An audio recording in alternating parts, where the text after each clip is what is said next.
listen and you turn your friends on. So we love that. Adam Yen's a very funny stand-up comedian back in studio, got live shows, and very funny dry bar stand-up special. Thank you, man. As well, which I studied closely. Good jokes in there. Thank you. That's what I always strive for. Adam's got dates coming up, and maybe what you should do is go to your website to find these dates. Yeah, adamyenser.com. AdamYenser.com. Makes sense. Alicia Krause back in studio. Hello. She's got her column. Oh, wait a minute. Do I have... It's okay. They do that. Just the Instagram and the column, you know? I know, but I always ask for a bio for you, and sometimes I get it, and then sometimes I don't. It's not that long. I know, but I just want to send people so they can read your work. All right, so stuff to get into. First off, I'm starting to realize that we're having difficulty communicating, and I think it's because everyone but me is fucking dumb. That's kind of what I'm stumbling across here. Like, I'm having lots of conversations with people. First off, women, you do this. Oh, women are dumb? Women are we do gonna this. go there? No. Are we going to go there today? No, not dumb, but you will do this. You will do this. And you know what? Sorry. Women and Mike August and a few guys I know do this, but women will hop a subject in the middle of a conversation. Oh, it's a rabbit trail. Right. So women will go. Yes, we are guilty. Here's what women do. They go, I got free tickets. I got us 4 free tickets to go to the concert in Vegas this weekend. And you go, okay, 4 free tickets to the Sphere? Yeah. Okay, good. And then you go, well, how are we getting there? We driving or are we flying? And then they go, I don't know. I mean, I've looked into it. I mean, maybe we could fly. Maybe we think about flying. And then I go, oh, okay, did we buy the tickets? And they go, we got 4 free tickets to the Sphere. And you go, yeah, so I'm talking about what we're talking about. That's number one. I tell people all the time, I'll only be talking about what we're talking about. We're talking about airline tickets now because we've moved on. But I never say, did we buy tickets to the aeroplane? I just go, did we buy tickets? Because we're talking about flying. Like how to get there. So yes, I won't I'm do saying it in a women travel will scenario. hop they'll go forward and backwards. What I'm guilty, in a travel scenario, because I'm like former producer, mega planner, I was like, here's the trip, babe. I got it all planned out. Like that won't happen. But what will happen is, oh, so you know the friend that gave us the tickets, and then you kind of like rabbit trail in that way. Yeah, again, people do that with people. They'll bring up, they'll go, oh, Susie's so nice, but Gary's such a dick. And then you'll go, yeah, I think that guy's a dick too. And then they'll go, you think Susie's a dick? Yes. And I go, no, I'm talking about what we're talking about when we're talking about it. Because otherwise we can go back 7 years or 20 years. We can keep going back in conversation years. I will talk to what we've moved on to address and then ask questions based on that. And I think you're always focused on the topic at hand. I think I'm talking about the subject we're talking They're about. mentally multitasking, yes, and they can jump back and forth, and I can't do that. Right. You got to focus on this thing and establish that. I would also say that leftists do that a lot. Like when you're trying to like have a legitimate argument with them, they're like, all the time. Well, they're not. All the time. You're a racist? They're being disingenuous. I mean, they're not multitasking. They're don't have bullshitting. woman brain? They're deflecting. Yeah, they're lying. Yeah, that a lot. That's an issue. So, but also, I noticed that like when I talk to people, they don't really understand what there's something called the gestalt. It's like what are we asking here, you know? Mm-hmm. And so I was at the Home Depot like 20 minutes ago. Always a mistake. But Are there any ice raids today? Well, I wore one in. I wore the windbreaker so I can get, because there's sometimes a long line at checkout, and I scoot right to the front of the line. I'm telling you, put that ice windbreaker in the driver's passenger side of your truck, and you just walk right into Home Depot. You'll get shit for free. Nice. You get to go to the guy who's cutting up the pineapple and the papaya on the cart outside of Home Depot. Yeah. He will buff you out. Gratis, baby. You'll bring some home to the kids. Throw in an avocado for free. You throw in an avocado and maybe a couple of street tacos, maybe a couple dogs wrapped with bacon. You can load up. You'll never pay for lunch again. In L.A., with that windbreaker, you'll never pay for lunch again. So I walked in there. Now, you don't go in there and talk to guys about stuff because nobody who works there knows anything about stuff, but they pass the savings along. You know what I mean? You want knowledge, you can go to the Anawalt Lumber down the street. You will pay more to talk to someone who knows what they're talking about, but you got to pay for it. Mm-hmm. But I went for the first time ever to the pro counter. Ooh. They have a counter for the professionals now, where you order stuff and you do stuff. And it's a faster checkout. Oh, yeah. Oh, yeah. And I just went to talk about decking materials, like Trex makes it. It's all this. When I started in the business, one of the first jobs I did, we did a deck. And with the deck, you would just get 2x6 redwood and you would just nail it down with galvanized nails. And then they started making this engineered lumber. Engineered decking is it's sort of what steak is to Spam. It's like, well, they're meat. They're both meat, but this is different. But in this analogy, the Spam would be better because engineered stuff lasts longer. It doesn't rot. It doesn't cup. It doesn't split. You don't have to, stain it every year and all that shit. So it works. And also, they figured out a system where you don't have to screw holes in the top of it or nail the top of it. It has a clip system where it clips in on the side. So if you see these like new nice decks and they're just all smooth and you don't see the nail holes or what we used to call shiners, like when a guy was nailing it and he hit it too hard at the end and it made a little indentation with the hammer, or even just a bunch of screw tops or plugs or whatever, because then at some point somebody's going to stub their toe. At some point they started putting screws in it and they started like countersinking them and putting plugs. Mm-hmm. So it looked kind of like wood without seeing holes or screws or nail heads or whatever. But anyway, so they have a new system now, and the system is now you put a little clip in and you clip the boards in as you go, and you no longer have to put screws or nails through the top of the board.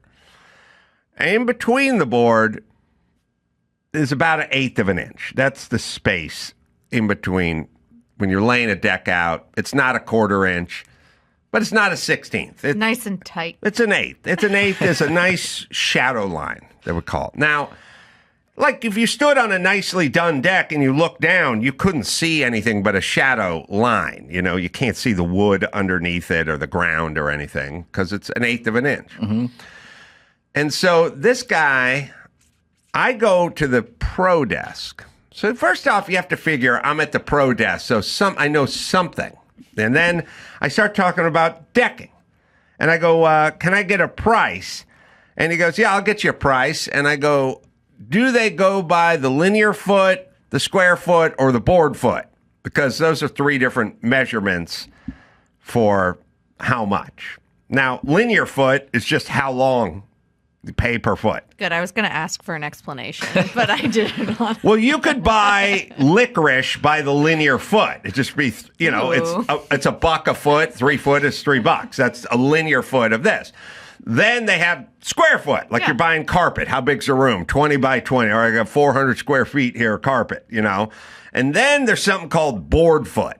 And that's where people get confused. Board foot is like 1 foot square. It's like a square foot, but it's 1 foot wide, and every foot is a board foot. So like if I had, let's say a 1 by 6, 1 foot of that would be half a board foot, and 2 of them would be a board foot. It's a little stupid, but that's how they do it. So I say to the guy, I don't know, look, Andrew, look up board foot. So I go, square foot, board foot, linear foot. And he's like, I don't know. And he goes and he looks it up, and he tells me how much it is. But he goes, that's all in.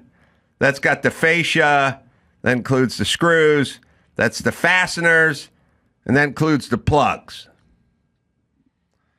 And I go, the plugs? And he goes, yeah.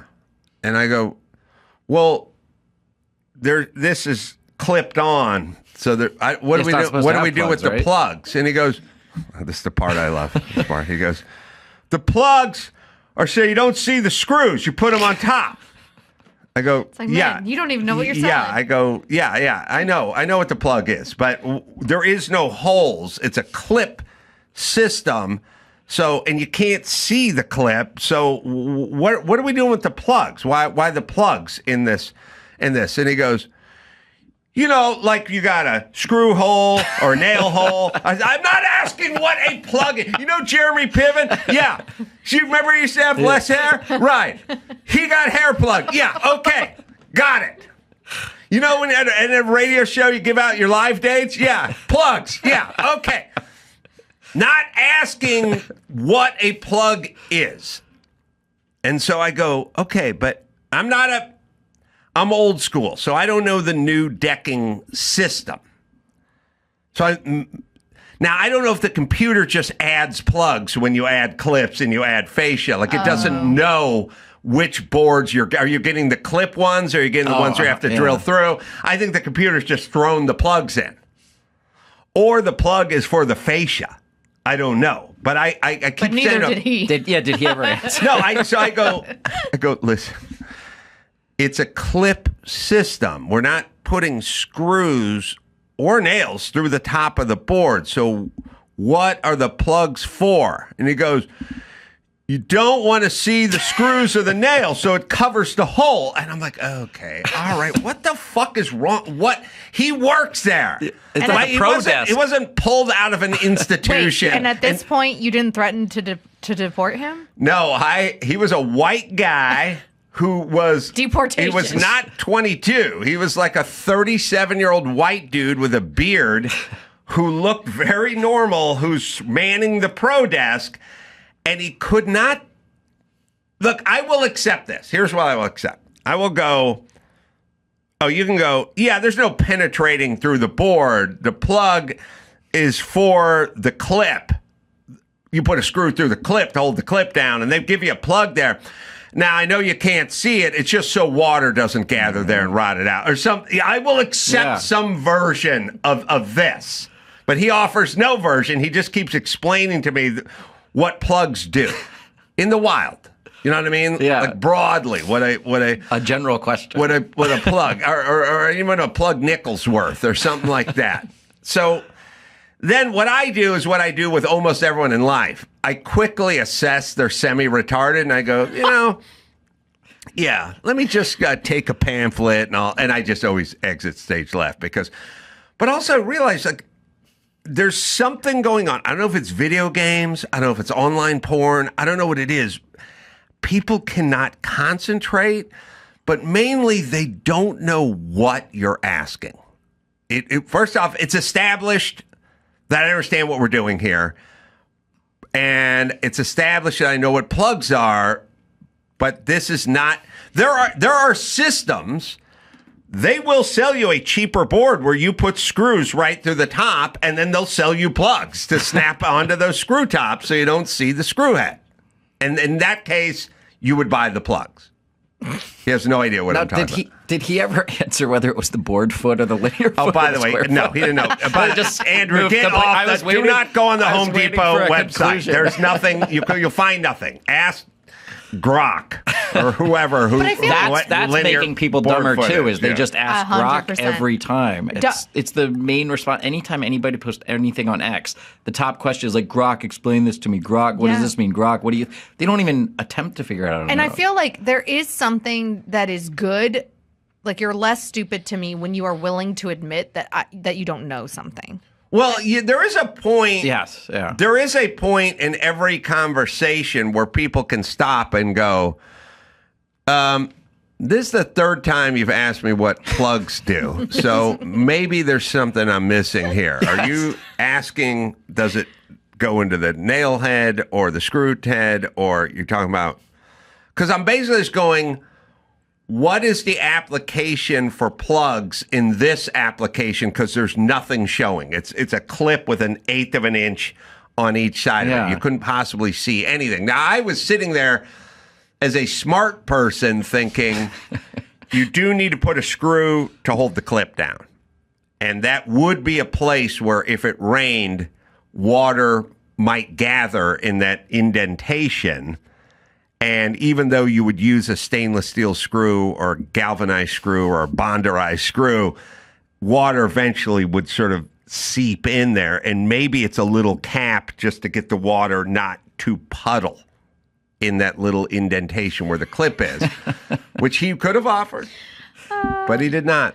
Do you have anything? They should have an amateur desk next to the pro desk. He just gets demoted. Just send him over there. I'm keeping my status for the retard Olympics. Yeah, right. I feel like there's so Home Depot is Adam's. I'm the smartest man in here. For you, where is that? Well, when you started and you said people are getting dumber. Yeah. I've been doing stand up on cruise ships for the first time this year. Oh, and they're getting fatter and dumber.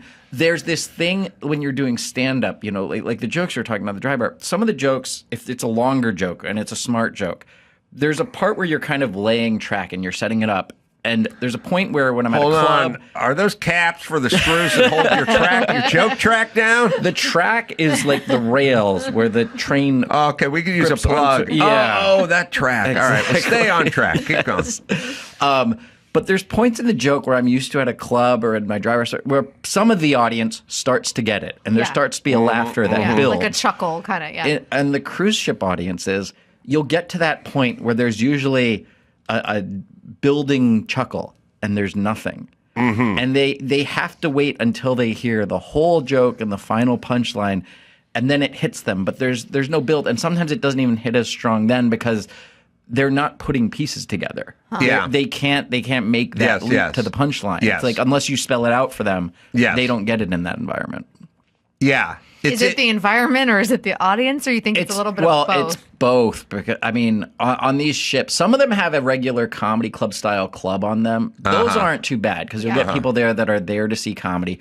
But when they put you in the main theater, in like the general auditorium, big like 1,000 people, and it's late, where and they do the newlywed game show stuff. They have jet lag, and they've been eating and drinking all day. Yeah, and they do the newlywed show, and then they have dancers come out, and the cruise director says, "Hey, we're gonna get off in Bermuda tomorrow," and you go horseback ride, and they go, "And now here's a comedian." Yeah, right. People just they don't know what to think or what they're there for. Do you ever test your material there, and you're like, if it works on the cruise ship, then it's totally gonna work at the Comedy Store? Well.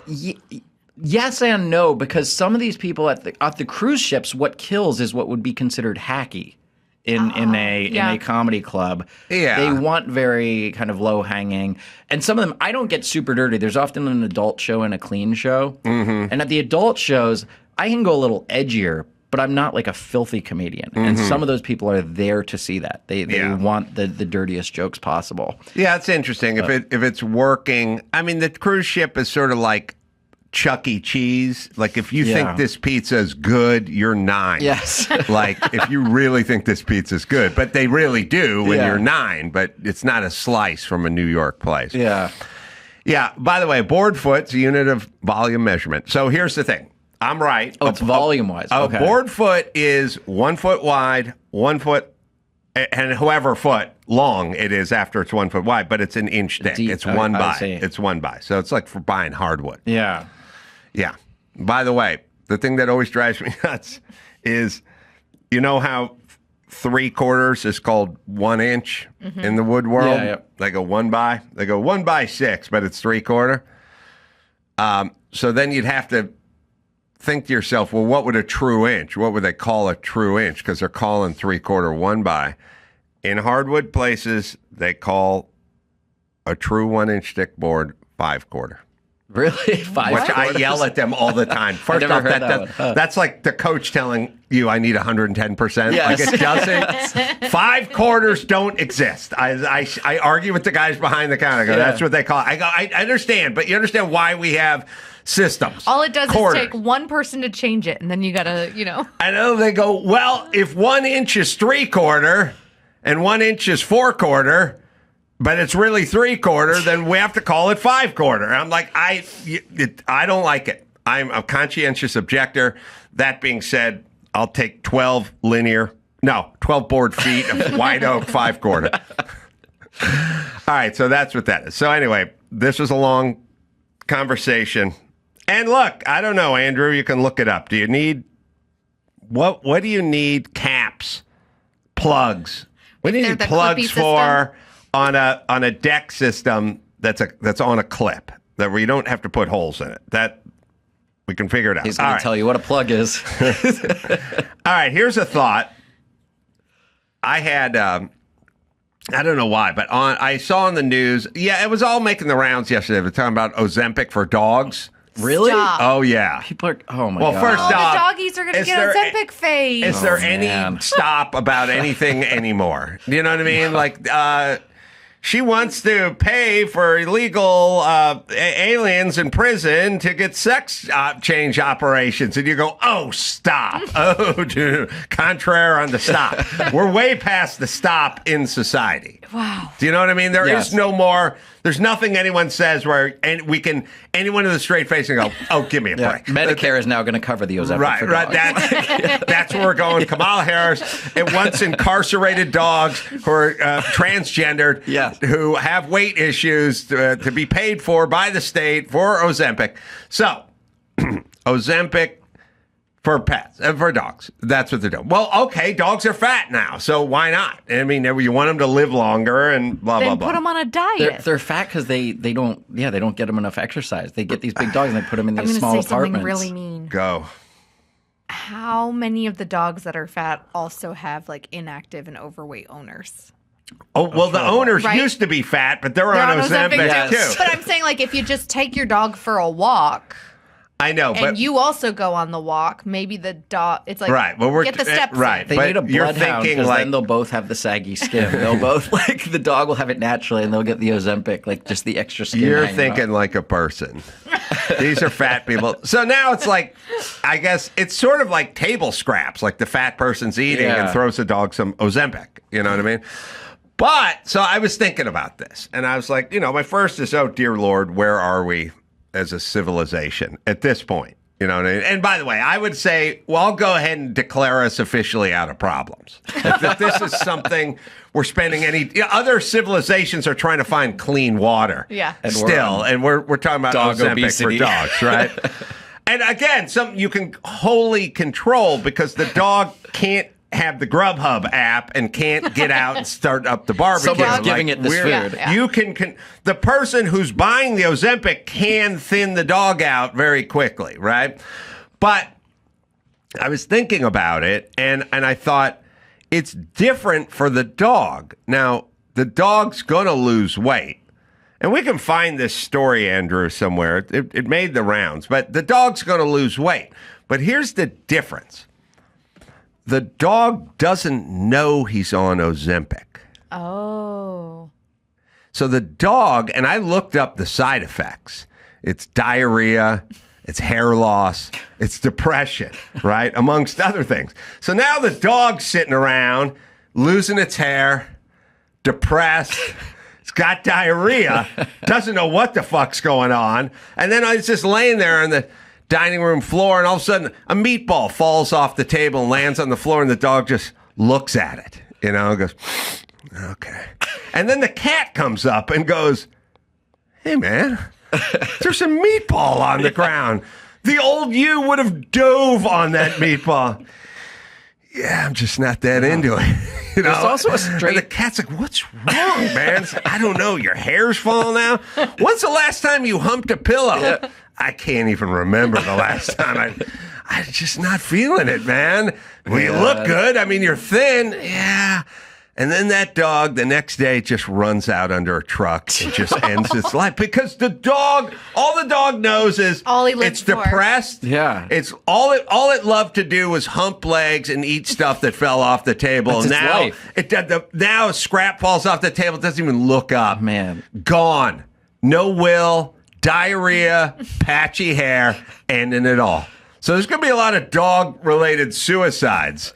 We'll have to keep track of the statistics on that. And I'm going to crunch those numbers. And there's a weird calculus as a pet owner. Yeah. I would rather have, if I had to choose, I would rather have a fat dog than a dog with chronic diarrhea. No carpets allowed. No, it's just, well, he's thin, but the house is a mess, but at least he's looking good. Go back to just take your dog for a walk. And Dawson, sorry. It's actually fairly simple for a dog to lose weight. Exercise is not that big a deal. That's not how it's just you have to feed them less.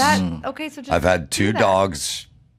The vet told me 2 times, like, your dog's overweight. You got to feed him less. Feed him less, gets thin. That's the only way to do it. Yeah. If only that worked for me. Well, now there's Ozempic. I mean, that's for dogs.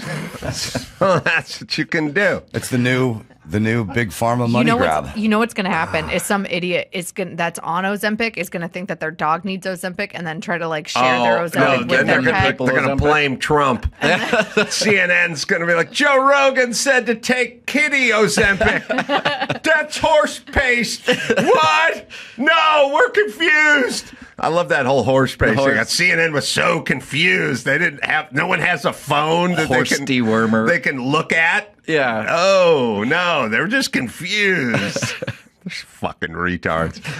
So, and then there's going to be stigma, like the dog that lost weight with the other dog at the park on looking good. Oh, Ozempic, they didn't earn that. Yeah. I did this naturally. Chasing the ball and eating less.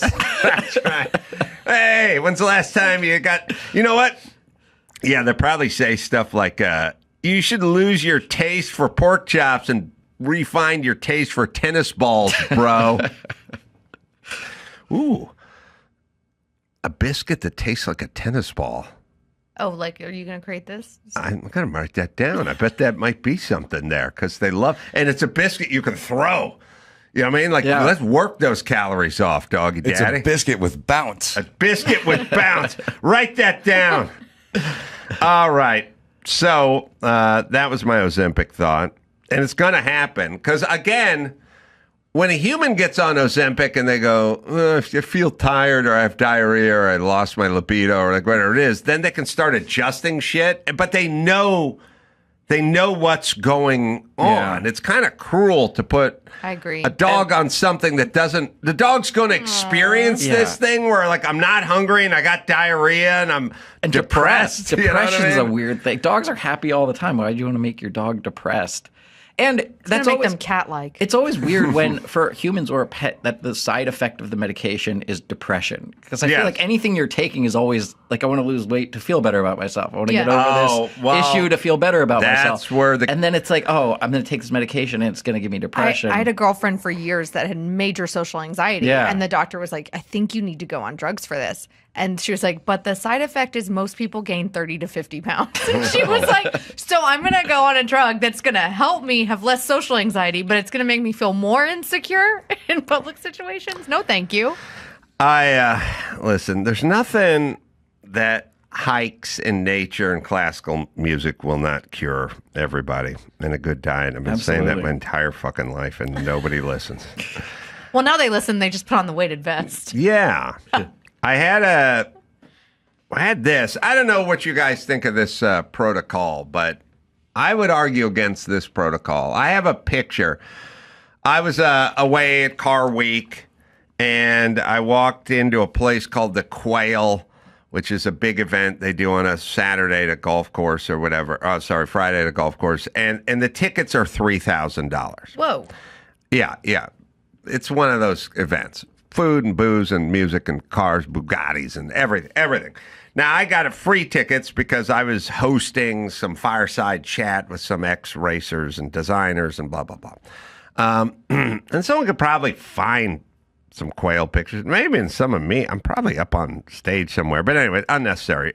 You find the picture of the bench, which is when you walk into the Quail, you walk down a long path, and they hand you a glass of champagne and everything else. And the first place I happened by, there's vendors. And they'll sell helicopters and jet airplanes And they yachts got, and stuff. yachts and stuff. They got rich people showing up, And by the way, like it's the kind of thing where there's these guys I know called the Ring Brothers, and they build custom cars or whatever, and they got like 5 orders for a $1.5 million builds, each. You know what I mean? Like that's the kind of business that's going on. And I came walking in, and I see this guy. He's an artisan, and he's got his table set up. He's got his booth set up. And I look at the picture of a bench. He built a bench out of wood, and then he paints it. And I looked at it, and I said, hey, that's my car. That's a 935 Porsche Apple car. I own that car. And it's the only car that was ever sponsored by Apple Computers. And it's from 1980. And I have it. And I looked at it, and I said, hey, that's my car. And he goes, yeah, you own that car. And I said, yeah, I do. And he goes, yeah, check out this bench I made. And I said, oh. And he said, I just take super iconic, beautiful cars, and I turn them into art.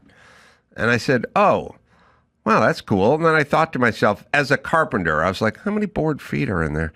No, I thought to myself. What's the weight load? As a guy he goes, I built this bench. I kind of look at everything and I go, yeah, that looks like, what is that? Clear 2x4 Doug fir. What is that? MDF? How'd you mean put a couple coats of lacquer on it? Like I'm thinking to myself, what's it going to take to build this bench? Because I could build this bench. I can't paint an Apple car, but Grok could for you. Grok could paint it for me. So I said to the guy, you can go to amcarolla.com and then we'll put this thing up. I looked at it and I go, well, I guess I'm the only one who owns the car who's walking past this bench today because there's only one person. There's going to be 3,000 people going to walk past your bench, but only one person owns the actual car. You don't need to own the car to have the bench. You could have the bench and not own the car and enjoy the bench. But I said to the guy, it's a smallish bench. It's probably 4 feet wide. Could fit a couple people. Two people on Ozempic. Shorter and shorter as they sit towards the front. And so I just said to the guy, well, I own the car, so I should ask, I guess. I go, they don't have price tags anywhere. I go, how much for the bench? Ooh. What do you think, Adam? Oh, I don't even know to venture a guess for that. Well, it's a weird thing. I don't know. I mean, I could build you the bench for $140. But I don't know what his bench. It's got a car painted on it that he painted. But here's what I'm saying. Here's the protocol part. I don't know where you guys come down on this, but he goes, 15. And I go, oh, $1,500? Yeah. And he goes, no, 15,000. Oh my God. And I go, okay, but you should just say that. Like just, $5,000. Just say it. Just say 15,000. Because 15 quarters. It could be 1,500. Yeah. Is that 15 quarter? Like $15,000 for that? Well, we're at the Quail, But and he's an artist. But I'm saying, He's an artist. if you told me 1,500, I would still think about it. Like I would go, yes, so, as far as benches go, that's pretty expensive. But it did paint my car on it, and now when you say you it painted looked your cool car, in the garage. is it like hand painted or is that just like a decal? That's what I couldn't tell. It takes some skill if that's hand painted, but is it just like a decal or a printing process that he just gets that image on there? I don't know, because once he said 15K, I was like, I got to do a fireside chat, but maybe on the way out. On the way out, by the way, on the way out, I picked up a trash can, held it up, and ran past. I was like, I'm so fucking worried that guy was going to flag me on the way out. What if you could offer him, let him drive the car, and then you get the bench? Right? If it's a one-of-a-kind thing that he clearly enjoys or appreciates as an artist. That's possible. I did that with one of Hunter Biden's paintings, so I let him drive the Porsche, and he just gave it to me. So there's precedent there. There you go. know what I mean? All I'm saying is, we're now in some sort of weird world where people throw stuff out, and it's more than once where I've had to say, I had someone buy quarter windows, the rear back window, not the side window where your cigarette hangs out of, the little quarter one in the back, and a coupe, an old Italian coupe, the quarter windows. And I said to that guy, he goes, I found them, I sourced them, they're out of Italy, we can get them and we can ship them back or whatever. Just 2 pieces of glass, 1.5 square feet. 1 square foot, really. And I go, what, how much are they? And he goes, 13. And I go, all right, let me sit down. $13? What a great deal. $1,300? Yeah. No, 13,000. I was like, Oh my gosh. Fuck, but that's the whole point. And by the way, when they go, just start off with 13,000 and go 15,000 because if there's a point where you get whiplash, like you go 15, like kind of fingers crossed, like we're talking 1,300. No, 13,000. It's like, fuck. And just say the 1,000 down to the gate, not 13. Like somebody's gonna assume that it's 1,000. I don't know why. Maybe it's because maybe it's the pressure of being in such like a bougie place that they feel like that's how rich people They know. I think talk. they think that's how rich people talk. Yeah, that that are will like, pay okay, that. fine. Yeah. Yeah. You're just like, Yeah. hold my Hermes Yeah. while I Venmo you. Yeah, I don't know if he did 15. a decal of the car or no, I don't think he decal. I think It's he a hand painted. painted. I think he paints Yeah. it. And he's an artist and he paints cool stuff and God bless him. And look, like I said, if Hunter Biden can get $500,000, I mean, there were money laundering actually, but if they can just get $500,000 for bubbles, then the thing about Hunter Biden and his modern art, I was like, look, this is not an indictment of Joe Biden or the Biden administration or Hunter Biden. It is an indictment of modern art in general, which is this fucking flunky junkie over here can paint evidently every bit as good as every modern painter because I do not see the difference between what he's doing and what modern impressionist artists are doing. I see no difference. And zero. If you buy the bench, that guy's probably going to spend his money on something better than what Hunter Biden would blow it on. So, oh yeah, Literally. I could. Ironic that he painted with a straw. Like, he probably was like had it up his nose and was thinking, just one day just had the straw up his nose, like doing rails off a hooker's ass, and he was like, "Hey, what if I put it in my mouth and then blew it onto a canvas?" Oh, by the way, Andrew, sorry, you can go find my phone in the other room. I'll send it to you. 'Cause it just made me think. The Andy Warhol BMW was at the lawn.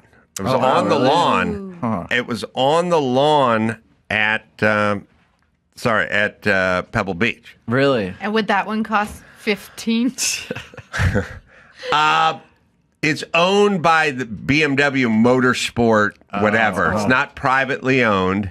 It's Andy Warhol painted a race car for BMW. BMW had art cars in the 70s and the 80s where people painted they had famous painters paint their car. I tried to buy a Frank Stella one a million years ago. Long story. It'll get me angry. You had to settle for the Hunter Biden one. Yeah, I don't know. What is a race car that is worth, that's my phone. What is a race car that is worth $1 million in primer? What's that car painted by Andy Warhol worth? Oh.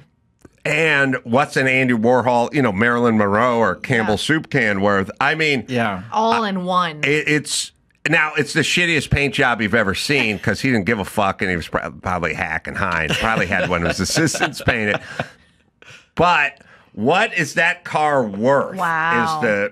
Is the question. And does anyone know? And is it knowable? Is what I'm saying. Yeah, I mean, if it's never been sold or nothing like it has ever been sold, then how do you put a price on it? Yeah, well, something like it was sold for $850,000 that I tried to buy. But you said you weren't going to talk about 12 years it 'cause ago. it'll make Sorry. you Okay, don't make me angry. Don't make me angry. But that's just don't make me angry. But That thing's worth millions and whatever, but let me see if I can find Did you know an interesting pic. thing about Andy Warhol is most of the art, like the celebrities that he did art of, like ended up purchasing or wanting a piece of them, except Dolly Parton. Oh, really? She didn't want- And he was offended until the day that he died that apparently she never like talked about it. She apparently never liked it and didn't want it. So what if you're BMW and you commissioned him and then he sends you that and you have to like pretend to like it? You send it back. You're like, all right, you can keep this one. It looks like shit. I mean, Oh, there he is. Yeah. Hard there's at work. no. I'm trying to send it to you, Andrew. Let's see if that works. It looks shitty, but it's an Andy Warhol piece of art, and it's one of one. I mean, it's not a reprint or anything. And the canvas it's on is worth $1 million because it's a pro car, and it could be worth more than that anyway. So then the question, I don't know. You have to start at like 15 million or something like that. Sheesh. I guess BMW owns it, so they're not selling it. So what have you. But yeah, it made it out. I saw it on the lawn. Oh, I tried to send you the picture and it said it failed. But why? Why does it have to fail? It's Trump's fault. I blame Trump. Oh, let's see. Let me try this one. See if it fails. Let's see. All right. Next subject. Andy Warhol estimated 60 million. 60 Holy million? cow. 60. Well, it's Wow. a Warhol, and it's one of one, and Yeah. it's an art car. And BMW only did like 5 or 6 art cars, and there it is. I think I sent it to you, Andrew. $60 million. God damn. And Better I be coulda got one diamond for encrusted for $800,000. that. Now, what if he had painted like a Toyota Corolla? The Andy Warhol. Pinto. Yeah, It would have been. it was before that time, but it's just. Well, I don't know what a Pinto. It'd be worth a lot, but not as much. Yeah. All right. So, next thing I wanted to talk about. I don't know. Back to the communication situation we have. I have thoughts about certain words being too close together in sound or spelling, which is like miles and minutes. Sometimes I'll hit Waze or some nav thing and I'll look down while I'm driving or something and I see, oh, it's only 11 minutes. And then I go, oh, it's 11 miles. 'Cause the and MI.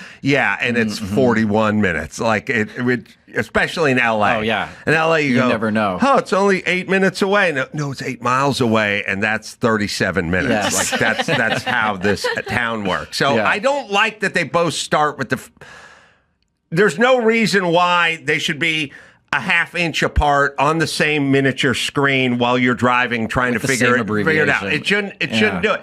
Well, I know people go, it's what I say about push and pull. Diner doors say push and pull. It's PU, it's 4 letters. You're walking, you're not paying attention, and you slam the door because it said pull and you just pushed it. Then you look like the retard. And sometimes it's small. Yeah, you feel It's stupid. small. Then you push, and then you're like, oh. But I mean, now I feel like an idiot. you would never, nobody would design an aircraft where the landing gear, the word for retracting the landing gear and putting down the landing gear would be almost the same word. They would never do it because planes would crash all the fucking time because Yeah. they just wouldn't do it. And words shouldn't be that close together. They shouldn't. So push and pull, it should be push and yank. If it was push and yank, you'd never smack the door at the diner.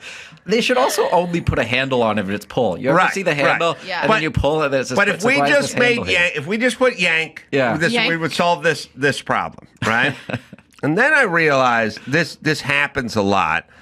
And then I also realized that day and date are too close, and people just sort of swap them back and forth, because I'll say to people all the time, they'll go, we go in, we do the gig, and we come back the following day. And I go, what day is that? And they go, that's 25th.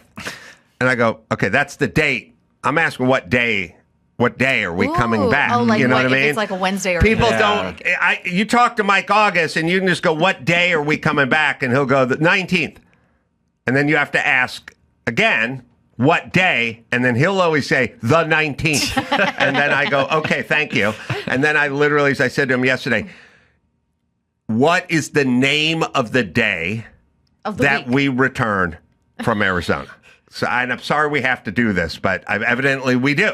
You know what I mean? And I realized I didn't ask the date. I asked the day. But we just do day and date and DA. And if it was yank, Yeah. if it was a totally different word, then you wouldn't get the bad response or the dumb response. Now, and I realized we've got to start setting some ground rules here.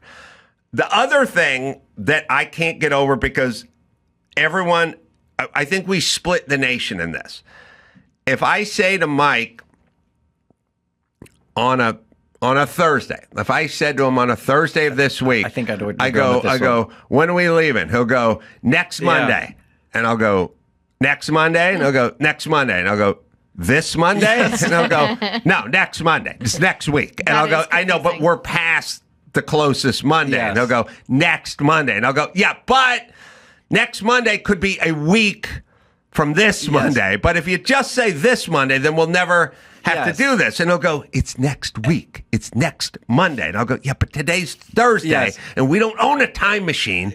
So how confused could I get if you just said this Monday?" Yes. When I in go, one "You mean sense, the one?" this Monday is the next Monday, but it's not the next Or just- week. or It's not just the Cannot next establish week this. Monday. Yeah, Cannot you have to say establish. this. Cannot establish these ground rules. Yeah. Cannot establish them with people. Yeah. Where are we with this as a nation? And why can't we get somewhere with this? And why isn't it taught in school?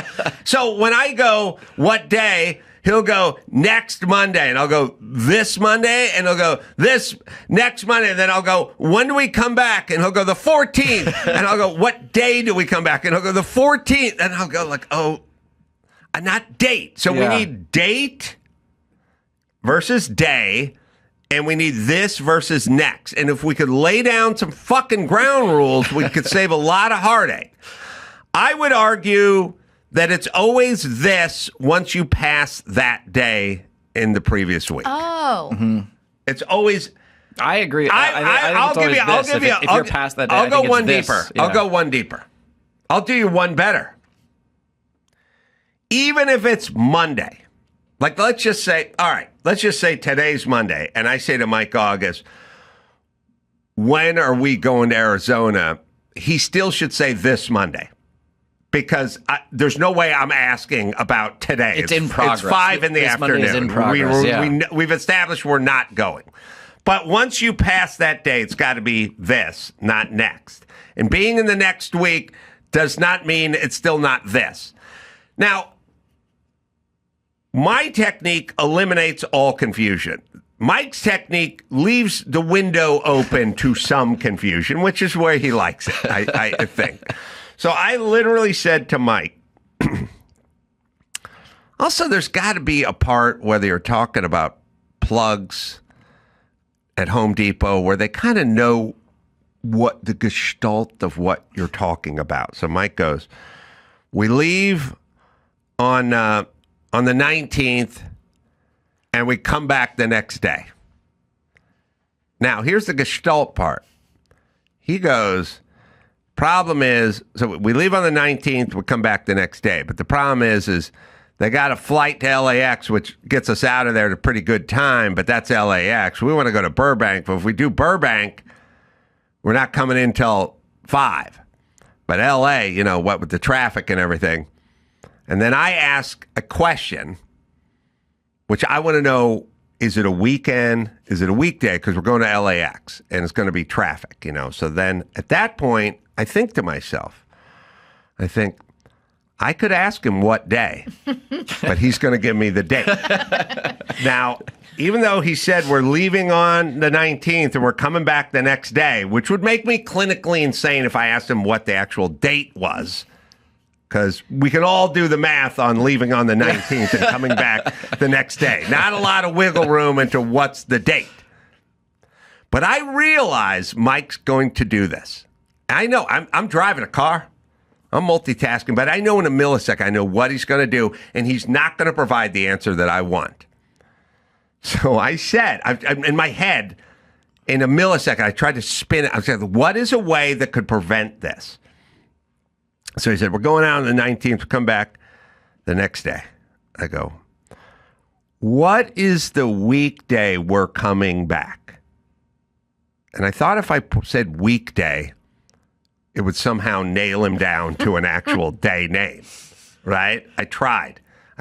And then he said the 20th.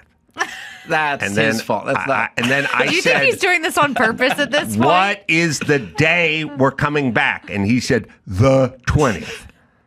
And I said, what is the name of the day we are coming back? And he said, Saturday the 20th. Now, I realize I said weekday. I didn't open it up to the weekend. In my haste to not do this, because I was like, I know what we're about to do this. I thought to myself, here we go. We're going to go down fucking a flume of retardation into a cesspool of retardedism, and I don't want to fucking do it, but I'm going to try as hard as I can. So I'm going to say day, and I'm going to even say weekday. I'm going to say weekday to try to avoid this. It's not going to work. But it won't was work. a Saturday. Yeah. It was a Saturday. I still argue he could have said Saturday. It's a Saturday. It would have been funny if he said the next day. Does he have the thing, though? I feel like some people have this savant kind of thing where if you say the 22nd, they know what day of Yeah. the week that is. I don't have that. I was having a conversation with somebody recently where I was telling her at my show, I was like, if you want to come to my show, I said something like, it's the 21st. I think it's a Saturday. And this was like 3 weeks out. And she goes, no, that's a Friday. And I'm like, how do you Marry her. How do you do that? That's Mary Lou Henner. It's like, that's who that is. I can't even do that like a week out. You know, if it's the next 3 days, maybe I have the dates and the weekdays lined up. I can't do it further than This that. is this is the guy at the Home Depot. He doesn't know what you're What you're asking. trying to Like, communicate. I'm not. First off, I'm driving a car. The actual date, I'm not looking at a can't look at a calendar or calendar. Yeah. anything. That the number's not going to make a difference. Yeah. I'm trying to figure out what day we're coming Yeah. back. And by the way, it is spawned by the LAX 5 o'clock discussion. Yes, because there's a context. If you just got done saying we don't want to fly into LAX Yeah. at 5, but if you said you want to fly into LAX at 5 on a Saturday or Sunday versus a Thursday, I might think about it, but it's going to be a total shit show if it was the middle of the week. Yep. So I'm sort of taking your idea and I'm expanding on it a little bit. Yeah. Yeah. But then the real question is the second time. When I go, what is the day? And he goes, Then he's the doing it 20th. on purpose. That's got to be on purpose. Well, that's Mike digging in. Yes. Mike likes to dig in. Yeah. So, like, as if we're in a courtroom setting, and he go, Your Honor, I said the 20th. It's accurate. We are coming back on the 20th. I know. Then you you would have win. to- You would win in the court, but not in the court of humanity, where I'm trying to figure out what if he had fucking day said- we're coming back. What if he had said next Saturday? Or Or I was the gonna next say, Saturday? you got to push it, but now you got to push it back and say, you mean this the 20th or the next the 20th? Yeah. All right. And again, I don't know. The reason I had such a weird reaction to it is I was driving my car. I know exactly where I was. I was going to do some Byron Allen show, and I thought to myself, I want to know the day, the name of the day we're coming back, but I know he's going to give me a number, so I have to think of a way to word it where he can't do that. But he beat me. He beat me. You should just start sending him like the Happy Day theme song or like the kindergarten, like the days of the week.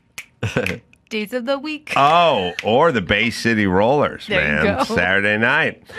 All right, let's see. You got news, I sure right, do. Alicia Krause? Yeah, sure do. I think we'll take a break.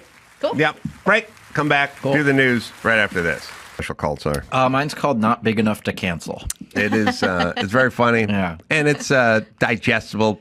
37 minutes or Yeah, something. their specials are you can watch them easily in one sitting. Yeah. Yeah.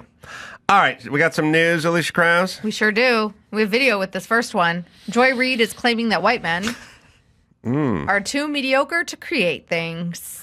Let me. I just got to say something for people. Like saying white guys do this is fine, or white girls do that, or I don't know, Asians are crappy drivers but good at math or something. Like I'm all fine with that.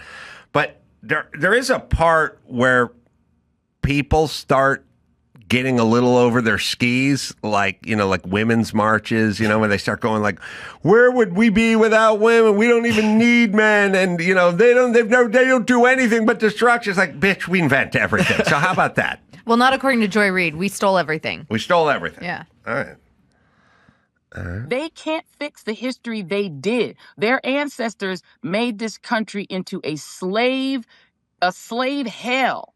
But they can clean it up now because they got the Smithsonian. They can get rid of all the slavery stuff. They got PragerU. They can lie about the history to the children. They can't originally invent anything more than they ever were able to invent good music. We black folk gave y'all country music, hip hop, R&B, jazz, rock and roll. They couldn't even invent that, but they have to call a white man the king. Because they couldn't make rock and roll. So they have to stamp the king on a man whose main song was stolen from an overweight black woman. All right. Well, hold on a second. First, I like that she emphasized overweight. I know. I was like, what does her weight have to do with anything? it's easier to steal shit from fat people because they can't run you down. Like, give me that song, bitch. And then you just hightail it. And she's Sitting all there out, eating a ham she's still. sucking off her inhaler. Like, oh, man, I wish they invented Ozempic. Oh, man, me and my fat dog will never catch up to the king. Him and the colonel ripped this. I was holding the song and a bucket of chicken. Wait, come back with my song. Come back here. Shaking her fist. A drumstick. A drumstick of chicken. A turkey leg. Yeah. Fat. Okay. She got a little. So here's an interesting thing. And I don't know how it works, but I think it's what goes on. They do this thing. Couples do it too, where like they start broad.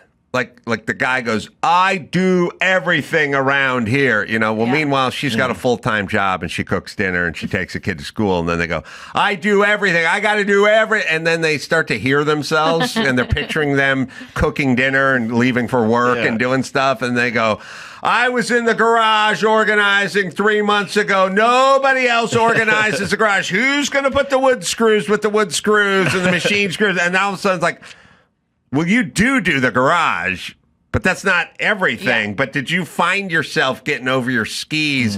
Because are you picturing the rocket program and jet airplanes and skyscrapers and bridges and automobiles and Normandy and stuff like Skylab and the Hubble telescope when you're talking about black people? Yeah. And did you start narrowing it into Hound Dog? You ain't nothing but a hound dog. The other thing, I saw this. An Ozempic shot. That song was also, they gave it to the female black singer first, but it was written by two white guys. The song was written by a white songwriting duo. I just I love how she threw our friend's PragerU in there. Yeah. I'm like, excuse me, if anyone has been rewriting history, it's like leftist teachers unions for a bajillion years. This homeschool chick right here learned all of this American history. And it's like, it's actually public schools that hasn't been doing a good job of teaching American history or civics. Yeah. Well, also, I don't know. I like to play a game called Stupid or Liar, but it's like PragerU points out that while we were engaged in slavery, every civilization historically was engaged in slavery. So there are many, many black slaves and many black slave owners as well. And we fought a war to end slavery. That's their point. So you saying denying history, obviously you're the one who's denying history. History is a war was fought to end slavery. I know you don't like the theme of it because she is a racist. And by the way, imagine waking up every day with just a head full of black people, white people. Who invented this? Who invented that? Who stole this? I mean, it's got to be... It's a full-time job, but she's definitely a racist. You wouldn't think that way if you weren't a racist. Hound Dog was written by Jerry Lieber and Mike Stoller. Yeah. Well, they originally wrote the song for Big Mama Thornton. Sorry. They're the ones listed as the songwriters in BMI ASCAP for royalties. I kind of find it hard that I'm not going to totally believe that Big Mama Thornton went into the studio and sang a song written by Jerry Lieber and Mike Stoller. No, I bet it was her song. Yeah. She just didn't get the publishing credit. You could That's be possible. right. I mean, that happened a lot That happened in the all industry. the time. It happened a lot in the industry. And then like studio artists too. But I don't know. Like- Why not? Why wouldn't I you don't believe know that? either, but the music business was incredibly corrupt, especially towards black people in the beginning. Yeah. Their songs, publishing credit, writing credit was really taken from them. A lot. All right, well, we can look it up. I don't know if there's more information on. Maybe there's that version. I'm Also, like, looking. wouldn't I'm you- looking. I disagrees just don't. with our version. I just don't. I understand that the internet is going to tell you it's a song written by Jerry Lieber and Mike Stoller. Well, I think the problem is they got the credit. Well, then everything is on the table, is what I'm saying, for every song throughout history. We can go, the internet says, but come on now. You know what I'm saying? Like, doesn't it put We'll ask every Rock. artist from history, from a long enough back, who's black, Well- you can't say it. Like, you go, couple of Jewish guys wrote White Christmas. I don't think so. And then they go, but the internet says, and you go, yeah, that's what the internet says. I will say this: every single Beatles song is credited as Lennon-McCartney. Right. And yet- and then There was but this there overweight are black certain woman. songs that only John wrote or only Paul wrote. Yeah. But they're still credited to Lennon-McCartney. So whoever You're is not listed, really making your point, though, because both their names are still in it, and they were banned. No, I understand that. But there are Paul McCartney songs that John Lennon didn't have a goddamn thing to do with it. Why is Lennon's name on the song if he didn't fucking write it? Well, I did a show called The Man Show, and me and Jimmy just get credit for all the bits that are on The Man Show. And some of them he wrote, and some of them I wrote, and some of them a writer we hired wrote, but we're all get equal credit. We get credit for creating the show because we're the creators and we were the collaborators. You know what I mean? Like, I don't know what jokes Matt and or Trey from South Park write. They just both get the credit, but there's individual stuff they both did. No, episodes. I and stuff. understand that. I don't see. All I'm saying is that just because the internet says that Big Mama Thornton didn't write that, I don't have any evidence. I know She you should don't, be but included in the you're just collaboration. disagreeing. But what I'm saying is, I'm not just disagreeing. Well, I'm, it I'm could have making a point happened. that I don't think. Do you think Jerry? I don't know. Let's look up the words to Hound Dog and tell me if you really think a guy named Jerry Lieber wrote it. well, I don't think that's a great argument. I'm saying you think I a think guy we're- named Jerry. I think what sounds he's like saying you're is he ain't saying, got no soul. Dawson, but I'm saying under your conditions, we would have to question almost every song from 1960 back that included a black person performing it. I would certainly question the record company operators in the Motown era. And I would certainly say that a lot of the songwriting credits who went to them, they did not write the songs. Yeah. Well, I mean, there was a I've whole seen arc those on guys this in The Sopranos I've as seen well. those guys. I've seen those guys interviewed. Those like writing duos in Motown and stuff, and they'll tell you Sure. the songs they wrote. Now, I'm sure the artists put their own fucking flavor on they have to, everything. yeah. But I'm just saying you can't know anything for certain. But at And a certain I'm not point, being certain. I'm just saying it's sketchy. I'm certain at a certain point you have to just go, look, that's what's written, because other than that, it leaves everything wide open with any song then that's old that was sung by a black performer. That's what I'm saying. So I get that's what went on. I don't know, take a deep dive in it, because there's probably somebody, if there's evidence to suggest otherwise, then maybe she did write the song. But I'm going to say those two dudes wrote the song. For now. All right. Now what were we talking about? Inventing Joy stuff. Reid. Joy Reid. Starting real broad, getting in over her skis. Well, also in the clip, she's wearing the FDT, the fuck Donald Trump hat.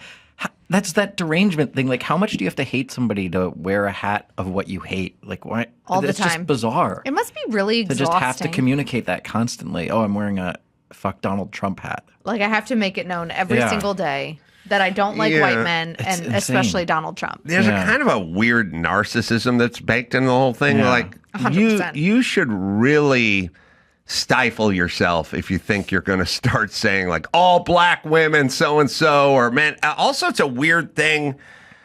I've said a million times, like my heritage is Italian, but I don't dress like a gondolier and explain that, And go to the Frank Venetian. Sinatra. Let me tell you, don't even get started with Elvis Presley. Frank Sinatra, that's the king, all right? Yeah. And that dual gear-bodied Ferrari over there, that's the finest automobile in the world. Who wants some more pasta? You know what I mean? Like, and I just build my hole with the fucking flag hanging behind me and the song playing the whole time. And Yeah. you want more wine with rope around the bottle? Take some more. Take some more.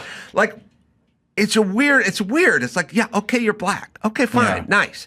And like, okay, maybe you have a team, maybe like the Dodgers or the Mets, so you put a ball cap on once in a while. But it's not your entire fucking world. Like, just non-stop. It's like it's like a disease. I almost feel bad for them. Yeah, and the over the skis thing, it's so hyperbolic. Like you have to say, oh, just because maybe you can pick out one thing where you're like, oh, white men didn't invent this, or this was miscredited to them, or they Yeah. were. But when you go, that means white men never created or invented anything, you're immediately gonna run up against proof that that's not true. And Well, so I don't know like- what. Let's watch it again. Was she went broad, and then she caught herself maybe tapered it and in. started to focus like my garage analogy. Let me read this first paragraph, though, because this one isn't on video. It says, quote, they don't have the intellectual rigor to actually argue to debate us, right? And what they do is tattle and tell. They run and tell teacher that, quote, the black lady or the brown man was mean to me, and that's what they always do. And then she continues here. Oh, by the way, the person, like when they talk about modern society and like who I'm sort of in love with, I am not. It's not the person that's spouting out whatever nonsense they're spouting out, or Kamala Harris who's talking about something, or Joe Biden who's talking about baggage fees or something. Like, it's not that person. It's the person that's interviewing them going, Like, no one goes, hold on, what the fuck are you talking about, bitch? Like, they just go, yeah. This guy, I think they think it makes him look smarter. Oh, yeah. So here's also that she titled the episode, quote, how mediocre white men and their fragility are destroying America. It's mediocre. All right. And her guest, Hey, Mr. Tom Brady, I got bad news for you. You're mediocre. Do you understand? Albert Einstein and Tom Brady. Tommy Lasorda, you're all mediocre. That's right. All right. All right, we'll watch it again. Let's just see if she starts to catch herself. And again, I do love the guys who nod. Who just go, oh, yeah. They can't fix the history they did. Their ancestors made this country into a slave hell. But they can clean it up now because they got the Smithsonian. They can get rid of all the slavery stuff. They got PragerU. They can lie about the history to the children. They can't originally invent anything more than they ever were able to invent good music. We black folk gave y'all country music, hip hop, R&B, jazz, rock and roll. They couldn't even invent that, but they have to call a white man the king. Because they couldn't make rock and roll. So they have to stamp the king on a man whose main song was stolen from an overweight black woman. By the way, Big Mama Thornton did not write Hound Dog. It was written by Jerry Lieber and Mike Stoller specifically for her. Oh. So you are 100% correct. Wow. And the part of that quote where Joy said they can't originally invent anything. Yeah. They meaning White men. Mediocre. Us Right. mediocre white men. Like, the guy's doing all the head nodding. Mr. Ali. Yeah, what's his name? His name is sorry guys. Wajahat Wajahat Ali.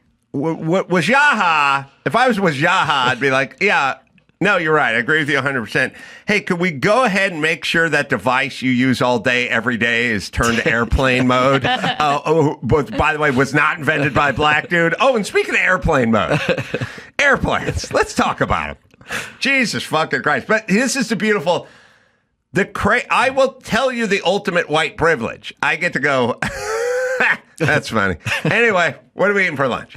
Because I don't care. Yeah. Because we understand who we are, what we've done historically, good and bad. And I think that historically, when you actually teach American history, you can have the tough conversation and the honest conversation about white men did create a lot of those things because of the disparity in what we did, kept Black people from doing in this country, or Native American people from doing in this country, et cetera. Had they had the same rights at the time, maybe a lot of Black men would have created those things too. But she doesn't go there. She just goes to, like you said, the racist prognosis of white men are evil. They cannot create everything.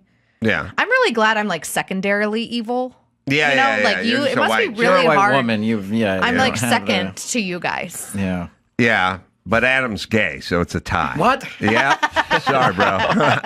It's an intersectional tie this is because why I was- you're blonde. We're bringing and you on white. the podcast to tell you you're gay. Don't you think? But you told him to marry a woman earlier, so are you trying to give him like? I thought it'd be better for business, but now we're changing direction.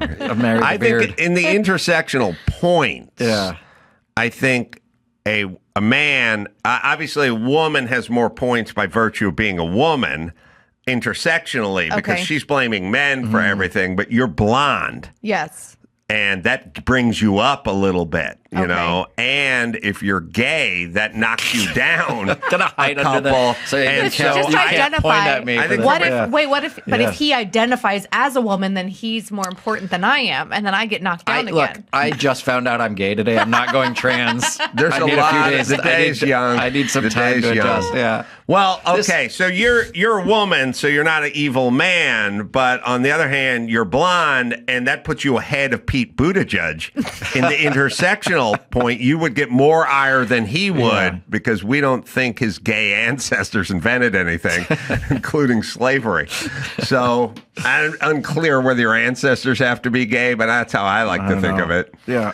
All right, what else we got? Anyway, she's a horrible, foul, and dumb person. This conversation about the invention and the women thing, it reminds, this is only tangentially related, but when I was writing at the Ellen Show, every season this idea would come up, whether it was from one of the writers or the producers, to do a monologue about how everybody thinks men invented everything. Let's do a monologue about the things women had invented. And we did this monologue once, and it was things like windshield wipers. I remember Wi-Fi was on there.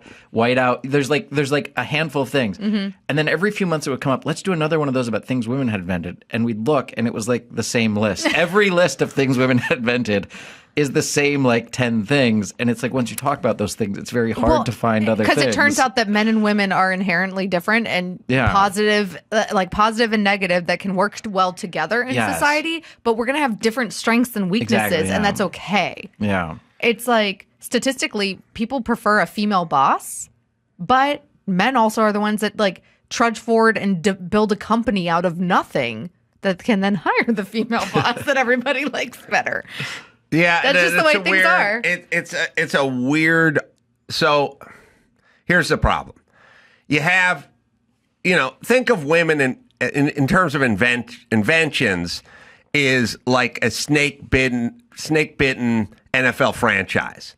You know what I mean? And you're a Patriots guy, and I'm a Cleveland guy. And I got to cobble something together. Like, Bernie Kosar was underrated. Underrated. And it's like, it's still, you got 0 Super Bowl rings. I got fucking 6. You can keep talking. You can talk all fucking night about Clay Matthews or Bernie Kosar or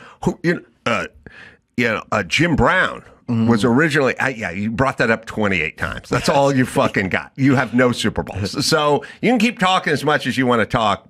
It's not going to work. Yeah. You know what That's women the do whole thing. have? What's that? We birthed all of the men that created the 100, things. you always have, you always have And that. I agree. Yes, So focus on that, exactly. Joy. We grew and we sustained and we raised I you agree. guys. I agree. But when you got to start dipping into whiteout, here's what I'm saying: or windshield wiper blades. Yeah. And let's just do a little thought experiment. I'm going to put a list of notable inventions that white guys came up with. Okay. So maybe we'll start with the jet engine, or we'll start with an automobile, or we'll start with rocketry, or I don't know, fire, the wheel. I don't know where we would start, but we would start.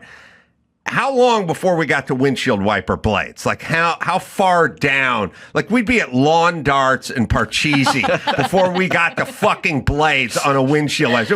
And by the way, I would argue that if you did list of great white men inventions, you would never list whiteout or windshield wiper. It wouldn't make the cut. The cut would be the top 2 billion. Wi-Fi's pretty good. So funny. Yeah. Wi-Fi, I think, was an assist. I think it was a man and woman team. A team? Yeah. Well, because there's also a lot of like pharmaceuticals that were like men and women teams. All right. Margaret Thatcher helped create soft serve, so Wow. Oh, really? you could then argue without Margaret Thatcher, Ozempic wouldn't be as popular. All right. Joy, the aptly named Joy. All right. What else we got? All right. I think this one is going to really excite you. Apparently, a guy over on Reddit, he's 28 years old, and he got into a dispute with his father after asking for a to-go box at a restaurant. But that's not it. In the post, he wrote that the fight began after his family went out to eat at a diner on his dad's dime. He said, quote, "I ordered the main course, but also felt like I was in the mood for a side dish, so I ordered it as well. My eyes were bigger than my stomach because I was unable to finish my food, so I asked for a to-go box. But his dad was peeved by the move. And apparently the father told him that it was rude, that when someone else is paying for your meal, you shouldn't order extra stuff if you won't be able to finish it."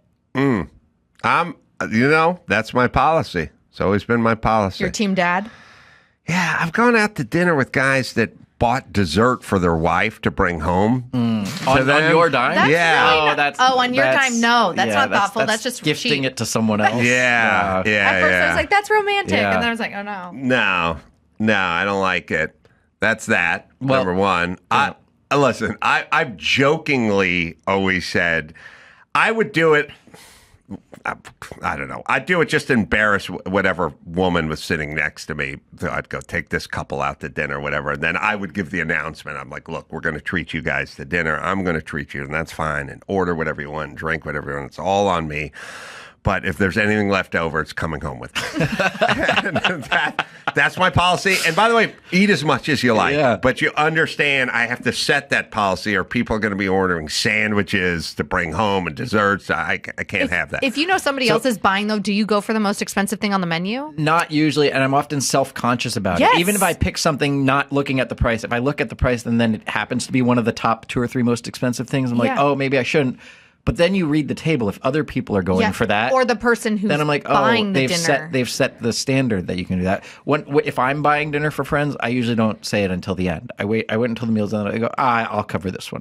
Yeah. I'll buy this meal. That way, they've already made their choices. That's smart. Oh, that's decent of you. Then you can say you can do the nice thing, but they've already made. They can't at that point be like, oh, then I'm going to get some more to go. That makes sense. I like have had very generous bosses where in the past they're like, we're buying dinner. You know they're buying dinner, like especially when you're on the road for work and stuff. But then one of them specifically, it was always like he would order everybody the thing that he liked to eat. Oh, yeah. Which I lucked out because I also like Cabernet and ribeye. But for the vegan at the table, they're just like, is there sour cream in the potatoes? Like, they're kind of stuck. I got to say, I may be the most decent orderer.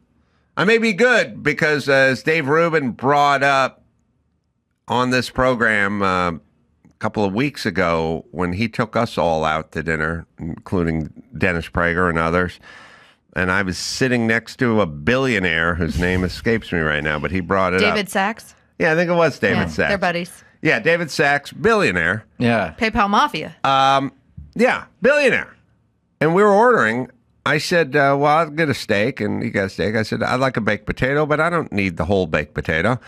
And I said to David Sachs, you want to split a baked potato? And he said, yeah, I'll split a baked potato. And I said, Dave, just get us one. We'll split it. Nice. And I saved him $4. That's great. That's the point. And he's out of his mind. He's like, I can't believe you split a baked potato With a billionaire? With a billionaire, because it's also the cheapest thing on the item on the menu. And I go, I wasn't going to eat a whole baked potato, and neither was the billionaire to my left. So we split it. Yeah. By the way, you should be thanking me. Yeah. It was That's very thoughtful. sustainable, actually, Thank for two you. conservative rich It's frugal. dudes. Thank you. You don't want anything to go to waste. Yeah, so me and Sachs split Baked potato. baked potato. Have you guys ever bought anybody anything though, and you were like, whoa, hold on there? I started to tell you this story beforehand. I had I live over in Toluca Lake. I got to point the right direction because I know that's.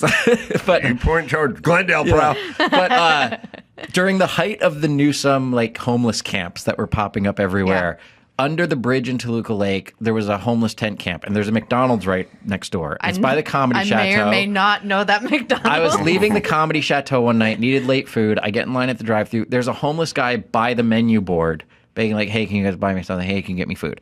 And I was feeling generous, and I said, sure, go ahead. What do you want? And he starts going, 4 double cheeseburgers, 3 large fries. Really? He ordered a caramel macchiato. What? I was like, I didn't know homeless people, you don't get a caramel macchiato. You get life sustenance food out of my generous. He ordered more food than I did. I was like, I think he's buying for everyone under the bridge, the whole tent camp. But I felt totally taken advantage of because I was like, I'm doing this to be nice. And then he just ran up, I'm going right down the menu, ordering 10 different things. And he's like, and make it extra large. Yeah. It was just extra large fry. Caramel number 4. macchiato. That was the one. That was more insulting to me. Like multiple burgers or multiple fries. Yeah, you're like, maybe he's saving it up for the next few days. Caramel macchiato is that's like a luxury item, I feel Yes. like. That's an extra. That's not... I don't even get a caramel macchiato when I go to McDonald's. That is so funny. Yeah. Yeah, I had a homeless guy. I was going out to eat once at a homeless guy, in Beverly Hills, and he's like, came up to the window. I was like, hey, man, you got any cash or something? And I reached my ashtray, and I think there was a $5 bill. And I gave him a $5 bill, which is more money than my dad ever gave me. And I gave him a $5 bill, and he looked at it and he goes, oh, man, can't you do me better than that, bro? Stop. And I go, I could give you $1 million, but I'm not. You should be pretty fucking happy You with said your that $5. to him? Yes. You said I could give... No, he looked at me, saw the car, went, you can do better than, you can do, we're at a charity auction or something, I'm buying Shaq's shoe or something. They're like, you can do better than this. I'm like, of course I can do better than that, but I'm not. But it's insane that you brought that up. You say, how much are you expecting? He goes, 15. Yeah. All right, let's do one more if you have one more. One more. Rosie O'Donnell is slamming Jay Leno. Have you guys watched this Biggest Loser series on Netflix? I've heard about it. It's I have in the not top seen that 10. one yet. I haven't watched it. All right, who do you think? This is a question for Adam, who worked for Ellen. Mm-hmm.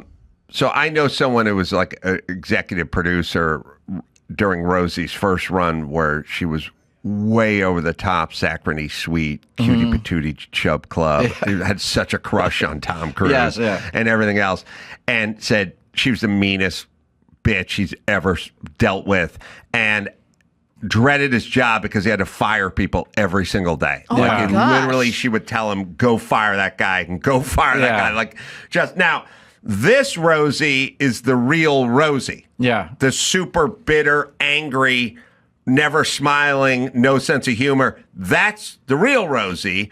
We had the fake Rosie in the Chub Club, cutie patootie, overcompensation Rosie. Just like we now have the real Ellen, and there's a real Bill Cosby. He used to like to dance, not so much. Okay. Who do you think at their prime was meaner? Oh, between Rosie and Ellen? Yeah. Ooh. At the prime of their bullshit, pretending to be nice prime. I think Rosie was probably more overtly mean. Rosie was overt. Yeah, because he used to tell me to literally tell me how to fire people every day, and then eventually and I know he people got that worked fired. on both shows. Oh, you do? Yeah, so yeah, I would say I think Rosie was more overtly mean, and Ellen, she was tough and difficult. I think a lot of it with Rosie, it sounded more like it radiated from her. Yeah, from just what I a heard. bitter Yeah. person. Mm-hmm. I heard some View stories too. Oh, yeah. She was not so nice when she was over at the View either. Oh, Rosie? Yeah. Well, Rosie's a super angry, sad, rageful person, so she's not going to... You could go... Did you hear about Rosie on The View or at the zoo or in a train or on a plane? And it's all going to be the same story because it's a horrible, vitriolic, In angry... LA, in Ireland. And by the way, she, victim, survivor, lashing out all the time. Yeah, that's what you're dealing with. Well, now she's lashing out at Jay Leno. After watching the Fit for TV, the reality of The Biggest Loser over on Netflix, she publicly called out Jay Leno for how he treated a former contestant who's featured in the documentary, Tracy Ukich, on the show. Apparently, she said, quote, quote, Jay Leno is a mean a-hole, hashtag biggest loser documentary, and captioned her Instagram post that included photos of Tracy during the confessional and on The Tonight Show with Jay Leno in the new docuseries. So apparently Yukich was recalling a time that she went on Jay Leno's late night show and he read her death threats that she had received, I guess as part of a bit. But O'Donnell said that wasn't funny. And you can't say that you're not sorry. Like, seriously, so hurtful and so cruel. Come on. Well, first off, Jay is super nice and Rosie's super mean. So the idea that she's calling Jay mean is ironic because she's super mean and he's Projection. super nice. Yeah. So there's a lot of that. He's doing a bit, right? I mean, I haven't seen the bit. I don't know. Yeah, when the clip that I saw of it, it was kind of a bit, which I feel you guys have experience with this. I do not. It's like when they pre-interview you and they pre-plan you when you're going on a late night show. Well, right? we'd have to look for that. See if that bit exists. Yeah, you get a segment producer and they produce your segment. So she knew what she was walking into. Oh yeah, well 100%. They would never bust out a bit like on surprise. you. Yeah. No, it's all pre-cooked and worked out days in advance. And then which late night show is the one that like has made it a thing now and they have celebrities read the death threats? That's and the mean Jimmy's tweets? show. Kimmel does Yeah. the mean tweets. Yeah. Yeah. And it's hilarious. And it's like a shtick now. Yeah, it's funny. Yeah, it's a good bit. And what's weird about this is like, I worked at Conan, so I'm no fan of Jay Leno personally, but I've heard he's a great guy to work for. Yeah, the greatest. And that's the same thing with like, with Conan and Leno, both of them, their staffs love them. They're good people to work for. They're friendly. And it's weird because someone like a Rosie or like an Ellen, like Rosie made her whole thing like cute and nice and funny.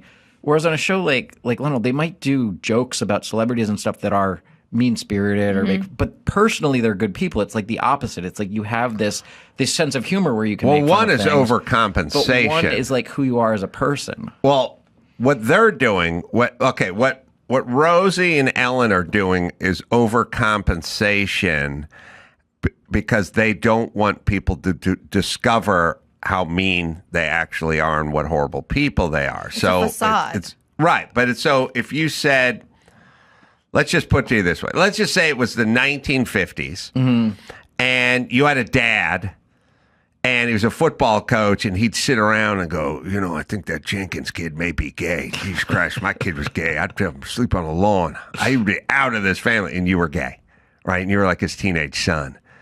You would come home and be like, Dad, nailed another prom queen. Now where's the Schlitz? And when are we going to go chop some wood? Because you'd be like, if this guy finds out who I really am. And you would never come in and go like, I'm going to take a me day and do a little decorating around the house. Because you'd go, shit, that's what's lurking. Like you would overcompensate so he didn't. That's So what I'm going to it's- do after this podcast. Now With that the you've gay called me. part? I got to prove to everyone. No, it was a joke. It was just Rosie, everything. Gonna call it that girl that knew the day of the week. Conan and Leno don't have to pretend to be nice. Yeah. By the way, this is micro and macro. I know plenty of people that are bullshit nice all the time, and I'm not that nice. I'm not nice at all. I'm not mean. I'm just fair, And people overcompensate all the time. Do you think Kamala Harris laughs that much in real life? my God. Ask her staff how jovial she is. Ask Hillary Clinton. Hillary Clinton does those things. You think she's that way with her staff backstage? I don't think she's that. not at It's all. total overcompensation for, I guess, knowing or thinking you're this person. So Jay gets to live in his own skin because he's not that person. Rosie has to create some sort of TV-friendly version of herself that would be palatable to America because no one wants to see a super angry lesbian get up there and pout and scream at people. And the same with Ellen. Now they're retired and they've been put out to pasture. They get to drop the facade and go, here's who I am. And no one ever really does the math. Do the math today. Who's super nice? Who's super... And all the fucking mayors and all these idiots are like, everyone needs to be treated with dignity. Everyone needs a seat at the table. I care about what... You don't care about anything, bitch. You're mean. It's overcompensation. We can't find the Leno. And they clip. do it. You saw the clip? Well, because I watched it on Netflix. I don't know if you want to get sued. Okay. Yeah, all right. Well, anyway, when you see someone being overly nice, assume, unless it's Henry Winkler, who is actually that nice, assume it's some sort of compensatory something. Well, and when you see me not being nice, assume that's because I'm a cool dude and super chill and nice. Another big part of it is not just acting nice, but telling people that you're nice. I feel like these people, they're ones that have said, I'm the nice person. Well, not only that, but they're making these... Let me tell you, I got raised by these people. Yeah. They basically talk, there's people who go to bed hungry every night, and there's children who don't know, and these people come here, and they want a better life, and they be treated with things. These people don't do anything for those people, ever. Ever. Oh, They don't do shit for those people. They barely pay taxes. And so it's all over compensation. So spot it out there. Would you please, people? Got kicked out of a mom group chat during the early ICE raids because people were pissed at me asking, so what did you do today to help an immigrant? I got my lawn mowed. When you... I bought one at Caramel Macchiato. If you ever get kicked out of a mom group, can I take your place? Oh my God. I'll just... But I don't... Well, you could identify... I want to infiltrate a mom group. You want to infiltrate a mom group? Yes. The group chat? Yeah. I had to delete WhatsApp, man. I had to delete WhatsApp and Signal and Telegram. I'm like, if you really like me and know me, you have my number and you can text me the old-fashioned way. I want to. If you get kicked out, I want to take your place, and I'll be like, hey man, how's it going with Whiteout 2 and the next windshield wiper blade, bitches? Whiteout 2, even whiter. Even whiter. I'm asking because I'm white. All right, we need to take a break, Adam. We'll give you plugs at the end of the show. Sounds always good. Great to talk to you, my friend. Sure. And Alicia Krause, always a great job. Thank you. Leo Zacky's going to run for governor and fix this town. We'll do him right after this. And you can get his info at Instagram or TikTok at Leo S. Zacky with a Z, right? Mm-hmm. And find out what his... I don't even need to know where you stand on anything. You can just be the opposite of all things Gavin Newsom, and I would vote for you. You just have to do the opposite of everything he does. That's pretty easy. It's easy, right? Yeah, but it's better when you have solutions to the problems. Yeah. Well, what would you do? Let's say, I don't know. Okay, fuel prices. They're $6. I literally just drove up to a race up north. Diesel was like $5.50 a gallon. That's why my friend who's a truck driver won't come to California. It's too damn expensive, plus all the carb stuff. But when it comes to lowering the price of gas, well, we have so much oil here in California, and we're just not tapping into it because there's environmental regulations blocking us from that. Yeah, we could easily create hundreds of thousands, over 100,000 jobs, tons of billions, tens of billions in revenue annually. We'd have the cheapest gas because we could refine it all here. What? And I always ask this to everybody, and I bring it up with Dr. Drew and I, who sort of are in wonderment of the Newsoms and the Karen Basses of the world. And I'm proud to say that I ran into Rick Caruso at Pebble Beach at a car auction, and he came up to me and he said, I was slated to meet with the mayor, Karen Bass, and we had it on the calendar, and then Karen Bass's office sent him a screenshot of the vlog I did with Rick Caruso, where I'm sure we talked shit about Karen Bass, and sent her a screenshot and said, no more meeting. By the way, that's the way they roll, which is anyone who gives them a hard time or even asks them, hey, your city burned down. Can we ask any questions? No meeting with you. Yeah, right. It's about accountability, right? And they don't want to be held accountable because they know that they're total failures. I mean, it's so obvious. Well, Karen Bass has the ultimate excuse. She should just go, don't blame the fire on me. I was in Ghana. Yeah. Well, but we knew that the high wind warnings were in place a couple days before. We could have taken preventative measures. Oh, this discussion is over. Yeah. So Karen Bass is incompetent, and Gavin Newsom's like a sociopath. But what do they want? I mean, do they Power. want power? Okay, but wouldn't Karen Bass and Gavin, if California was doing well and not the laughingstock of every other state in this union, wouldn't it help Gavin Newsom become president?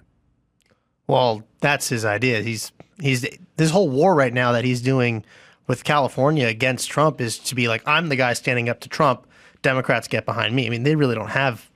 Who are they going to run? Who are the Democrats going to run realistically? But but does anyone ever say to Newsom, if California was run better, it would help your chances of being the president? Right. That would be the ideal concept.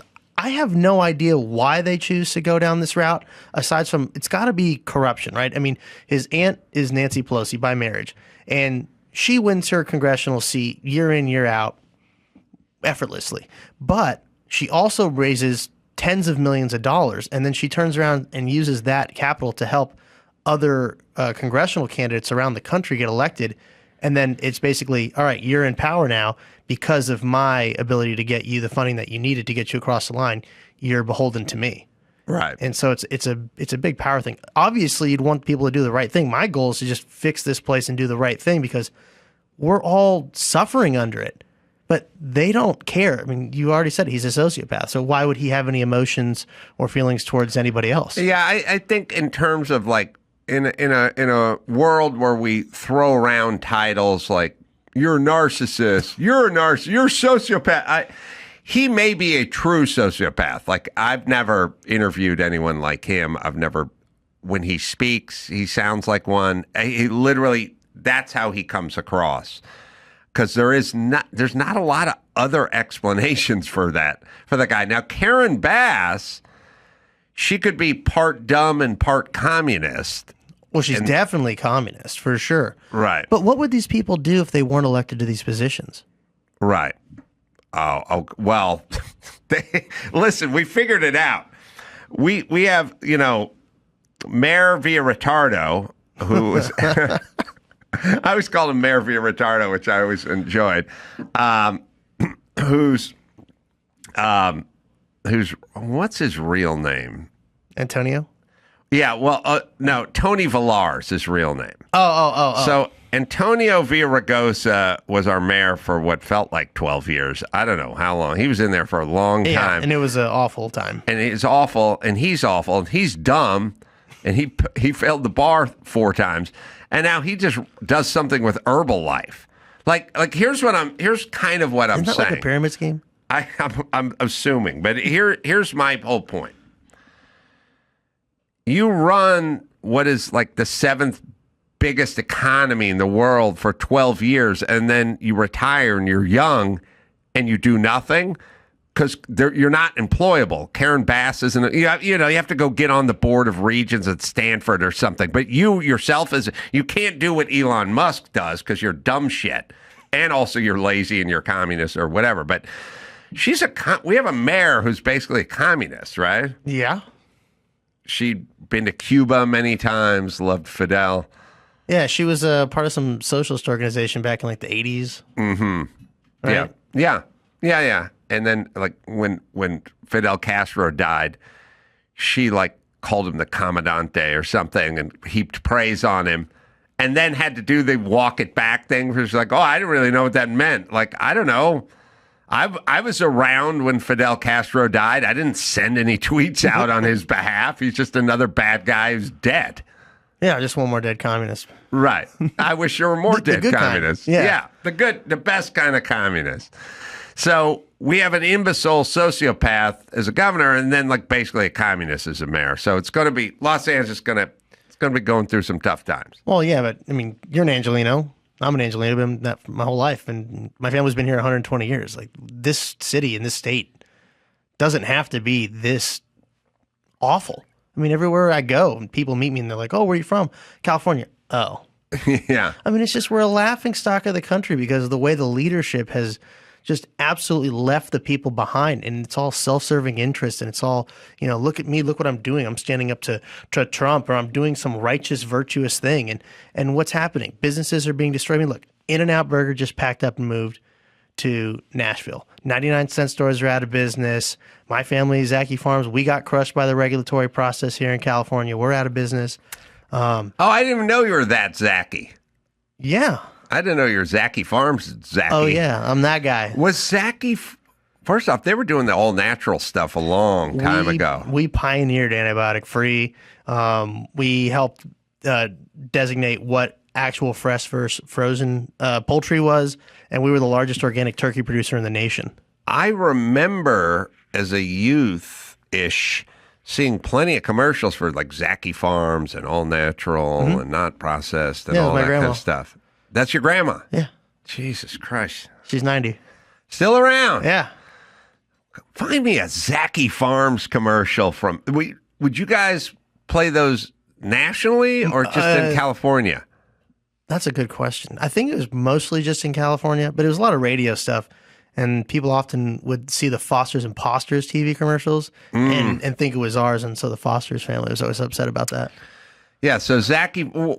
How big was Zacky Farms at their biggest? We were over $500 million in valuation in 2000 with 4,000 employees, which made us the largest privately owned employer in the state of California and the largest poultry producer on the West Coast. We were processing 1.2 million birds a week. Wow. Still never understand. You guys do 1.2 million birds a week. We had a fleet of 70 trucks. Yeah. I mean, all these things, but we just slowly got the life choked out of us by the regulations and the taxes here in California. And so where'd you guys end up? Out of business. Sorry for laughing. No, I mean, it's what it is. It's such a weird thing that you can't say to these people, you do understand this isn't working. Like whatever I've tried. I used to lobby with the California Poultry Federation. I was a board member for 10 years. I'd go to DC and Sacramento and sit in their offices, USDA, FDA, EPA, senators, congressmen, you name it. And you'd try to explain to them how this is going to have an impact on businesses and families. And they're like, well, we already made a deal with the other side, so we're going to vote with them on this one because when we need them, they're going to vote with us on these other things. And that's just how it works. And it's like, but what about the people that helped get you elected and that you represent? Yeah. Well, what about people leaving and businesses leaving? I mean, California, I'll screw this up a little bit, but California basically had 13 auto manufacturing companies here. The plant, 16 movie theaters in Van Nuys. Like Right. Van Nuys had a huge GM plant. And, I'm old enough to remember going to Nissan, going to Toyota. They're like Orange County-ish, whatever. It's all gone. It's all gone. And then, famously, Tesla's sort of the last. But does anyone ever just stop and go, whatever this is, whatever this direction is, I guess, unless the goal is to get everyone to leave, maybe we should think about changing direction. Well, you'd think that, but they operate under feelings, not facts. Right. That's all feelings.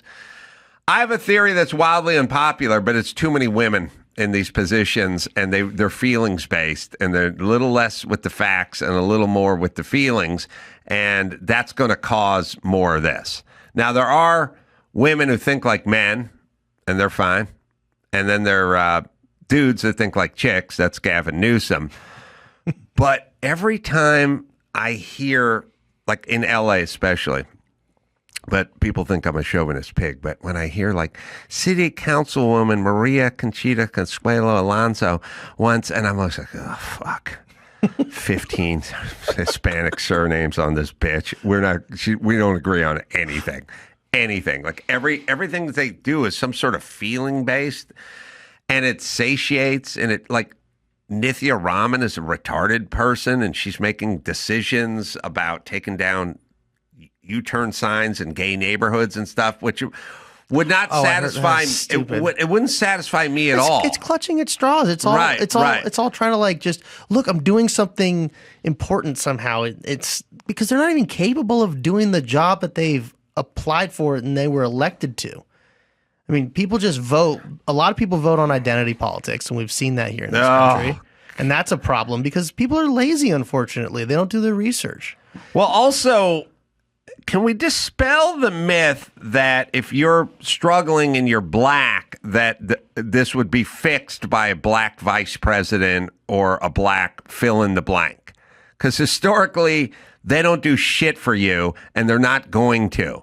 Like, you can live in Chicago and go, wow, if only we had a black mayor because I'm black and I'm struggling. It never works. Well, yeah, it's look, as an American, you have the opportunities. We've figured out that we're all equal. We're all the same.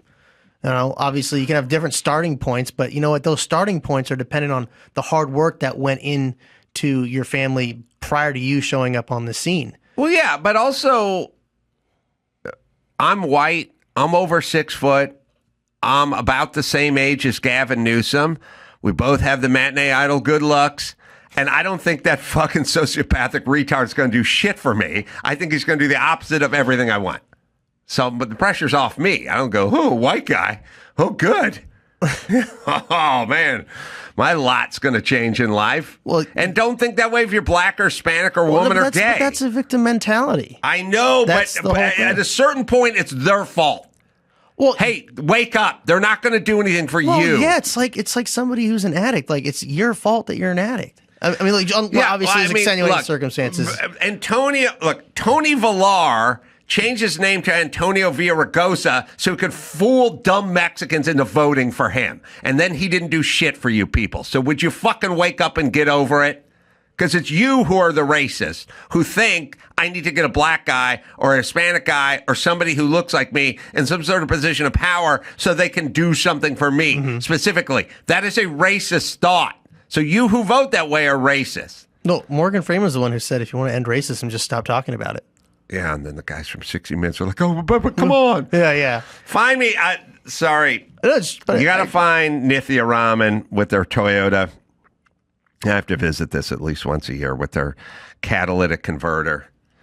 Have you ever seen Nithya Raman discuss City Councilwoman Nithya Raman telling us what the problem is with catalytic converter thefts are? Oh, no. Oh, yeah.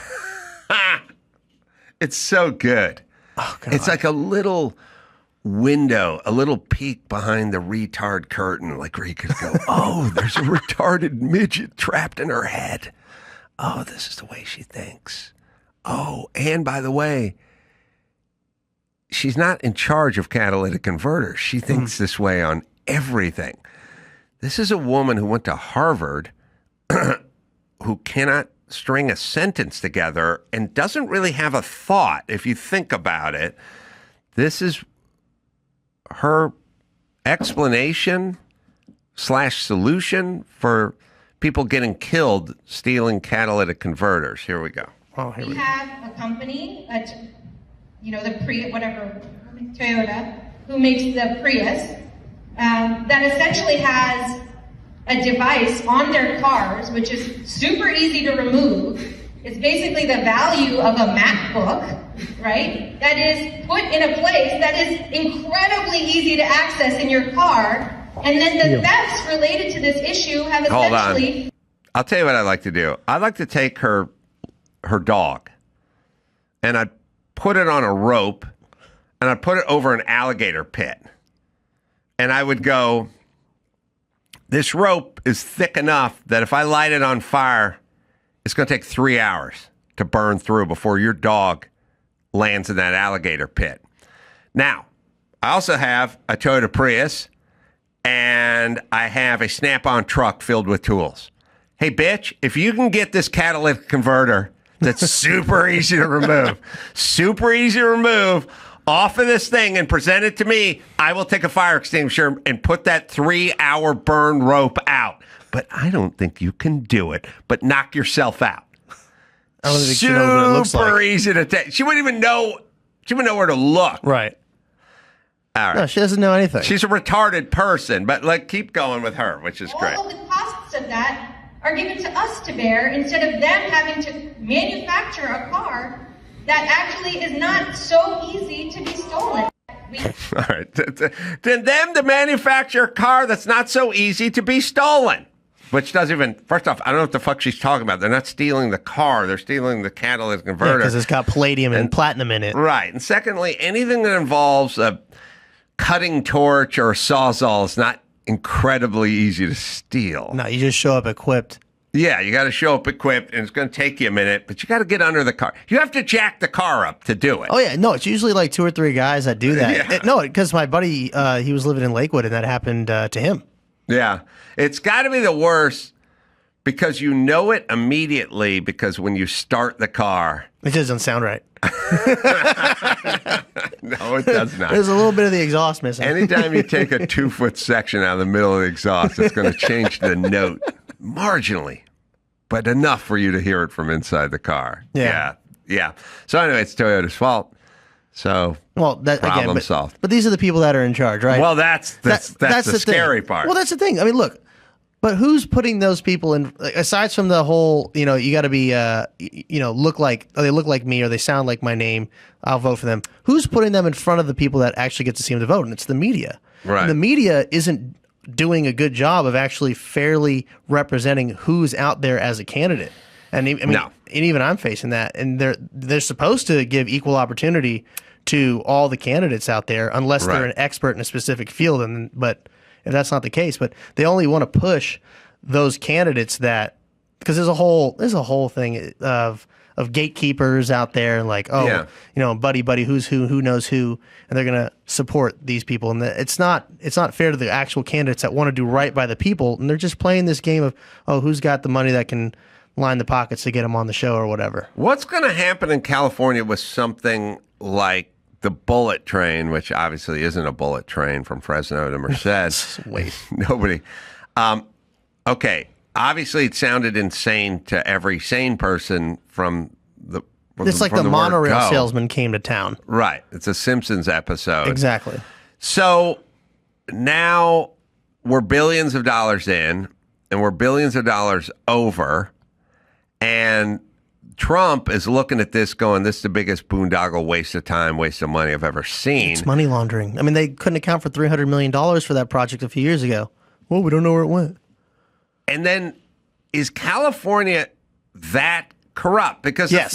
Yes. Okay. So the thing about it, tell me what you think of this, and maybe it's on my theme of Rosie and Ellen and dancing and coming across a certain way. The whole time I grew up in California, and I grew up with like progressive Democrat parents, losers. Okay. And my whole family. All right. So when they would talk about corruption, it was the white guy with the pinky ring.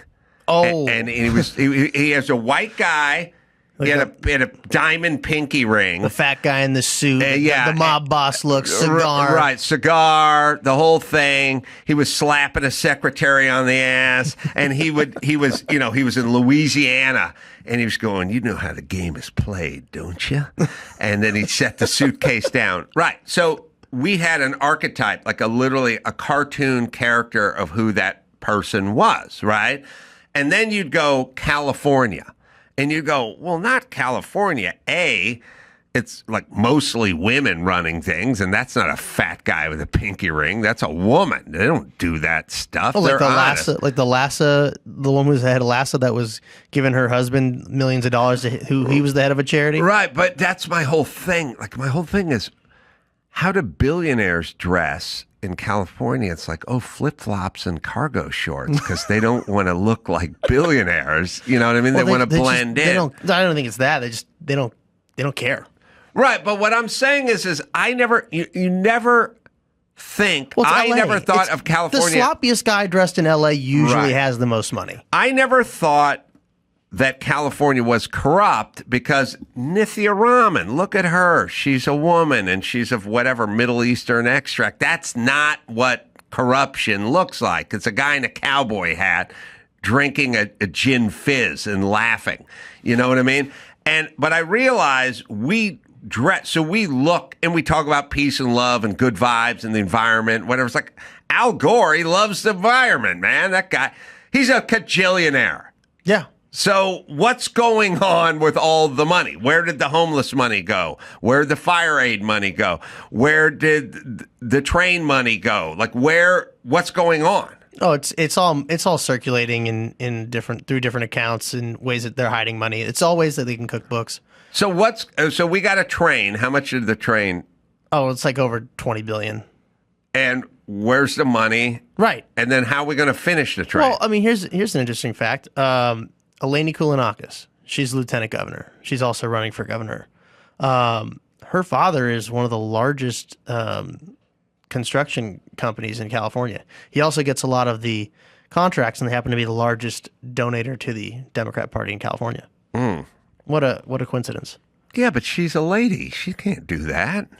That's a dude from Louisiana who wears a cowboy hat.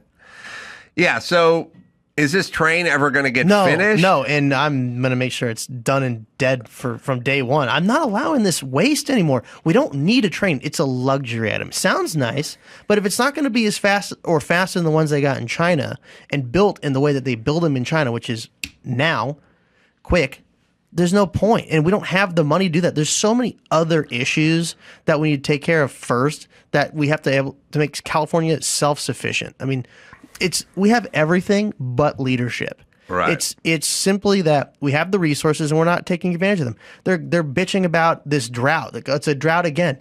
Last I checked, you could have gone to Mammoth and snowboarded this July, and last year you could have done it into August. Right. So it's not a drought. It's managing the resources.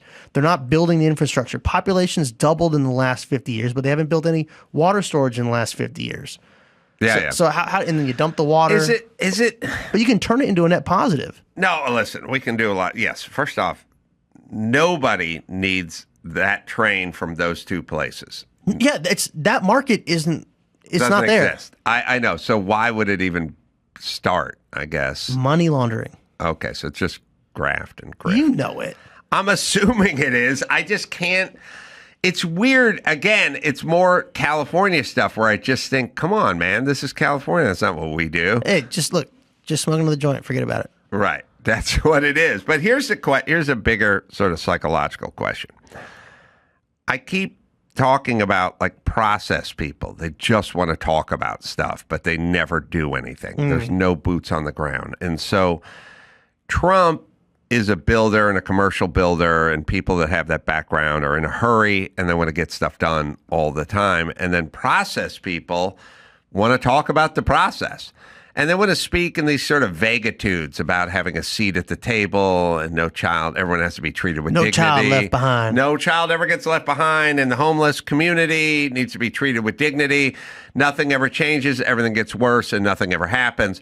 And I realize, because I come from these people, that if you want to be, garlic or a cross to their Dracula, you start talking about doing stuff. Like you go, hey, Monday, let's go. What are we building? Yeah, what are we doing? And they go, that's- whoa, slow down. We got to have a discussion group about this. Yeah, but look at your background. You were so fed up with that from an early age that maybe subconsciously that's why you like to get into construction, to be the builder that you grew up being.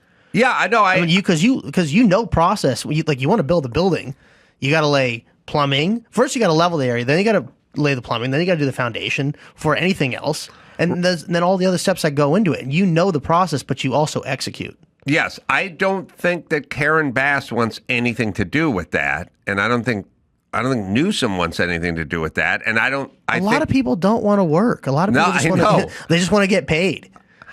I have a new theory, which is something I've been thinking about a lot, which is the people who get paid for doing nothing essentially protest and fight harder for their jobs than people who get paid to do something. Well, it's like a child throwing a temper tantrum. Yeah, but what I'm kind of saying is like, I've worked with a million dudes who are blue collar dudes. And with blue collar dudes, when the work ends, like we built the house, they go, all right, I'll go find another job framing. And they just leave. Like they physically just leave. When you get a job as a whatever with the school board and you're somewhere in the teachers union and you're somewhere in the bowels of the bureaucracy of the whatever, and you essentially almost do nothing all day, those are the people that most vocal, march, fight, and complain the hardest for their non-bullshit, zero-impact jobs.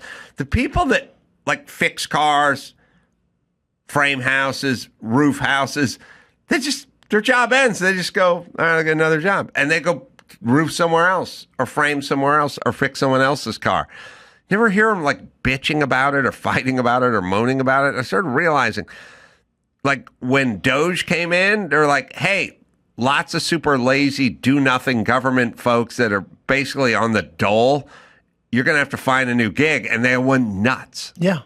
Blue collar guys don't go nuts. They just go to the next job. They're the same people that are like, oh, these jobs are beneath white people. They're beneath Americans. Right. Which is bullshit. Like, I worked alongside tons of people because I had to learn the business from the ground up. It wasn't just like, oh, yeah, here's the keys to the kingdom. Like, my grandparents made me start at the bottom. And there's nothing wrong with it. Like, I worked in a slaughterhouse, worked on ranches, a hatchery, did sanitation. It wasn't, 10 minutes here, 10 minutes there. It was full on months in these jobs. Yeah. And I, enjoyed it. And when you get done at the end of the day, yeah, you're tired, but you got shit accomplished and it feels good. And there's nothing wrong with that. And you go on to the next task. You just keep moving forward. But I also believed in what I was doing too. Yeah. They're just selling bullshit all day to keep their job. They're just lie. And I don't know how they keep it all together. I mean, they do a bad job because we keep catching them on stuff all the time. It's just got to be a weird thing to create nothing and to have zero skills and to just kind of go through life peddling platitudes and bullshit. It's the used car salesman. Look at Gavin Newsom. He's like the epitome of that meme. You've seen that meme, right? Where it's like the used car salesman, he's got the car there and he slaps his hand on the hood, the roof of the car. He's like, this baby right here, you can fit so many like whatever's into it. Yeah. You know that meme? Yeah. He's that guy. I know. He's been in here and there's something wrong with him. But there's definitely something wrong with us because we vote for these guys. Well, and a lot we of may be at the end of that. Well, I don't know. Well, I think we got 23,000 acres of people that are ready to not vote that way anymore. Are those acres that burn to the ground? Yeah. Yeah. It's just people need to take the time. And the problem is everybody just wants instant gratification. And they can easily just use their phone and, find out about who's out there and what they stand for. But they have to actually put down whatever they're consuming, whether it's, some new TV show that everybody's just like got to talk about or not. Just learn about the candidates. I'm one of them. And the media has to also step up and do the fair equal time and showing who's out there. But media's corrupt too. Listen, the days of the LA Times endorsement meaning jack squat. Well, no, it's not about it. I'm not talking endorsements. No, I know you're not, but I'm just saying the media is kind of dead now. So it's a new world order, which is good. Yes, but the boomers are still the majority predominant voters. The Gen Zs, the millennials, my generation, millennials, well, obviously we don't trust mainstream media. That's why there's alternative media sources that are growing like crazy. But they also don't feel that they have a shot at change, and they've been so disenfranchised and browbeaten that they're like, I'm just one vote, it doesn't matter. And I can't stress enough that no, your one vote does matter. Your voice does matter. And then people fire back, well, we have all these hyperinflated voter rolls and, the electronic voting machines and it's rigged and it doesn't matter.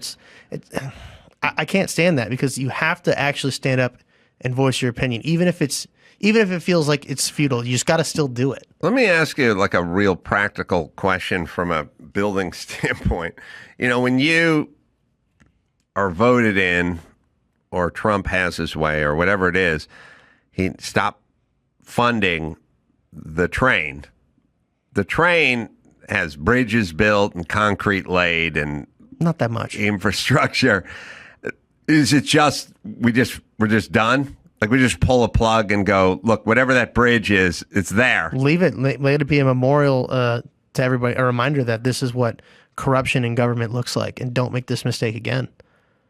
Just make it that. I mean, it's going to cost money to tear it down. Yeah.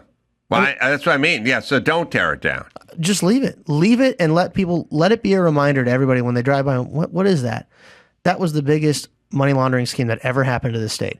That is what corruption in government looks like.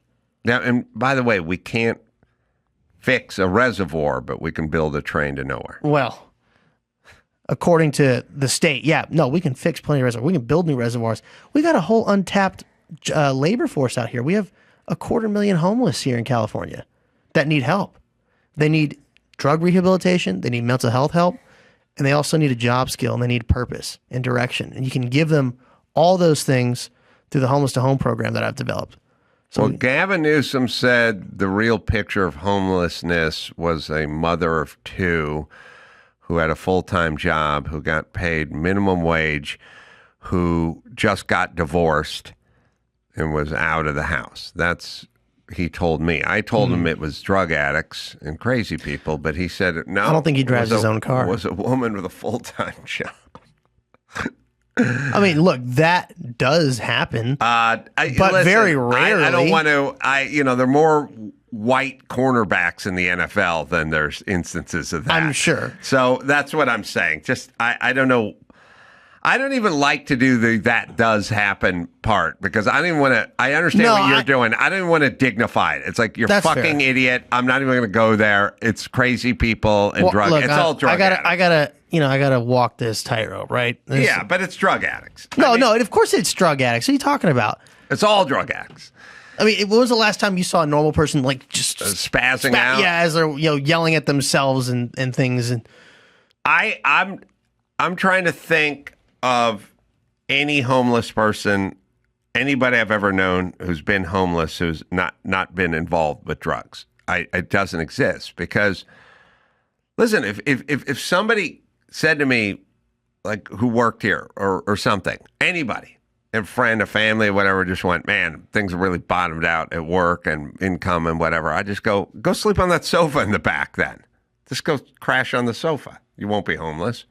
Now, you steal everything in here when I come back tomorrow morning, then you will be homeless, and that's what you do if you're a drug addict. So that's no, they'll have a home and it'll just have bars on the windows and doors. Well, I don't know that we do that in California That's either. True. But that's a good point. Either way, whatever their plan is, I don't know what the plan is, but it doesn't seem to be working. No, their plan is to fleece money. I mean, look, the state pats themselves on the back and says, "Oh, look, we put a roof over their head. We've done our job." Right. Look, and then they're the ones that produce the stats, and they're the ones that put out the stats, and they say, "Look, our stats that we curtailed and we created are showing that we're doing a good job. Vote us in again. We'll keep making it better." And then we're all out here driving and stuck in traffic, and we're going through downtown LA or wherever, and you just see homeless encampments under the bridges, under the overpasses, and you're like, "Oh yeah, this looks way worse." Yeah. All right, Leo, let me give you a plug. Insta and TikTok at Leo S. Zacky, Z-A-C-K-Y is where you go, leozacky.com. You can also go there as well. Leo, come back from time to time. Please. I'll support anybody who's not No. giving us. No. You got to support me, and I'll show you why. You. All right. You show me why. I will. All right. With solutions. You can go to AdamCarolla.com. I've said thousands of times that I wish every valve in every shower of every hotel I've ever went to was the same valve. So I knew how to start the shower. Not all bespoke and all different. I've said this about TV remotes in hotel rooms. And I like a world where you go and you fill your car up at one place, and a gallon is a gallon, and then you could go drive to Nebraska and go to another place, and the same gallon would be the same gallon, which would also be the same place across the street. The Chevron, the Arco, Shell Station, everything's the same, and you know what you're getting. Right? Are you getting less than a gallon some places? Yeah, No. I don't understand. No, I like I it. didn't get the last one. I like it. Everything would. It's called. What differences in gas stations are you You're saying seeing? money-wise? You're saying that we should have a uniform price? I'm saying I like that you can go to any gas station and know exactly what a gallon is. Oh, I see. That was an example of uniformity. That's uniformity. Copy. I would like it to be that way In with the shower. showers and remote controls. Right. But I like that I never think. You fill your car all the time and you never think, what if you thought to yourself, I wonder if this is. I mean, the tank says it holds 16 gallons, but this says I just pumped in 31 gallons. But wait a minute. It would fuck you up, right? Yep. I like that. Okay. Yeah. Now, I've got thoughts about hotel showers in a moment, but I want you to finish your point. anybody who travels a lot has thoughts about hotel showers. I mean, they're designed by complete morons. Almost every hotel shower these days, they like box. There's a little opening in the glass chamber, and it's not on the side where the spout and the knob is. So you have to reach deep into this glass box to turn on ice cold water and get yourself soaking wet with ice cold water before it's at the right temperature. You can't turn it on without getting wet, which is the most important element of a shower. It's like they don't want you coming back. 100%. Right. 100%. How did they do that and think it's perfect? Also, if you go to the Home Depot and you look at shower valves, they have like 9 different offerings. But if you travel the country, there's evidently 7,000 different offerings because no hotel has the same one. I'd like to live in this world. Can we live in this world? Hot knob, cold knob, you just turn it. You just deal with it. No stick shift, no moving this, no heading toward Mecca. Is it getting hot? Is it getting, I don't know what direction hot or cold is. I'm just saying, back in the day, I grew up in a world where you'd turn the hot on, you'd let the water warm up, and then you'd work in some cold. Like season to your tasting. Yeah. You know what I mean? I mostly agree with that point. The shifts, the stick shift vibes, no good. Where you have to pull it towards you and then turn it. And you don't even know always what mode you're in. Always confusion. But I think one knob is better than 2 knobs because it's built in is the adjustment. I'm not trying to be a chemist and combine hot and cold. One knob is better than 2 knobs for your home. Because you'll learn your knob at home. But for the road, it's really just we are idiot-proofing this shower valve. Which saying, yes, it's going to take aesthetically, not as strong as the single knob. But we don't care because we're out the next morning, right? And from a timely standpoint, there's a couple extra seconds of turning the other knob, but from a consistency standpoint, you just know what you're getting every time. True. You get full hot and you're adding cold, whereas sometimes you go all the way hot in a hotel and you have 3rd-degree burns now. Yeah, and you don't know, and you can't. It's getting hotter. Okay. And also, almost every hotel on Earth these days doesn't get hot for like 10 minutes. Yeah. It's just cold forever. Shift up left, stick shift up left, and then tap it as you want to season in the cold. Is everything tapping to you? Tappy, like a little bit of I literally took pictures earlier in my career. It's somewhere on the computer. Dawson will remember it somewhere, but I probably not labeled or mislabeled. Documented. They'll say like Spokane, DC, Sacramento. I took a picture of every shower valve on every hotel on the road, and they're all different, and there's 75 of them, which sounds patently insane because you think there would be just sort of one valve, someone would have a monopoly on here's the valve. I'm seeing an investment opportunity here for you to just take over the game. Carolla knobs. Yeah, you've got a wine cooler, a Mangria. I'd say we do knobs, Carolla knobs. Exactly. Well, this is all leading me to somewhere else. I had a feeling. You had a feeling. I've been out to dinner a lot lately, and I was in New York and stuff like that. I always love going to a steakhouse and ordering a martini. You found the compilation? Nice. Yeah. Are they labeled? Are the cities labeled on them? Okay. Well, we're looking at one that doesn't have a city labeled on it, but it's labeled on the file itself. This is Atlanta, Boston, Chicago. All right. Another Chicago knob. Home. Indianapolis, Milwaukee. That one's confusing completely. Napa, Portland. All right, here's what I'm saying about Portland. Go back to Portland. There is no blue, there's no red, there's no plus, there's no minus. There's just here's a handle. Turn it at your own risk. Same as Milwaukee. There's no. I don't even know if you start left, right. Here's hot. You're at the saw basement. Here's my point. There it is. I grew up in the San Fernando Valley. my junior high, my high school, my grade school, they all looked exactly the same. They had the same tile, they had the same bathroom, they had the same urinals, the buildings were exactly the same. Why is there no uniformity? Why is it all different? Every single place you go to is different, and none of them are what you know. It's not like, oh, that's the one I got from home. Nope, it's all different. I'm going to guess China. China, and then how much water does one waste every year not knowing what it is and having to experiment with the arm in there, what all just runs into the bay? They don't want you to use a new towel to save the environment, and then they just make you wait 40 minutes for hot water. Right. And then once you get hot, it's too hot, and you have to adjust it down for the rest of your life. Does this keep going, Byron, by the way, or do we get to the end of this? No? Yeah, there's a few more. Okay. I didn't even cherry pick them. I just traveled the country taking pictures of bathrooms.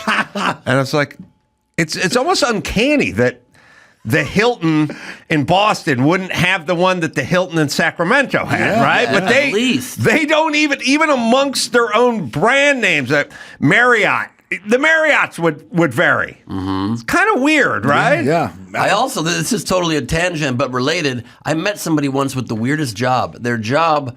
Oh, wait, what's that top button on that one? That's the point that you pull it out and fills the tub or whatever. But I don't know to turn it right or left or up or something you got to pull while you're. It's just like this one. I think you have to press and pull and turn and tilt. It's all of it. But what if we did cars where we're like, oh, in this car the accelerator's on the left and we put the brake on the right.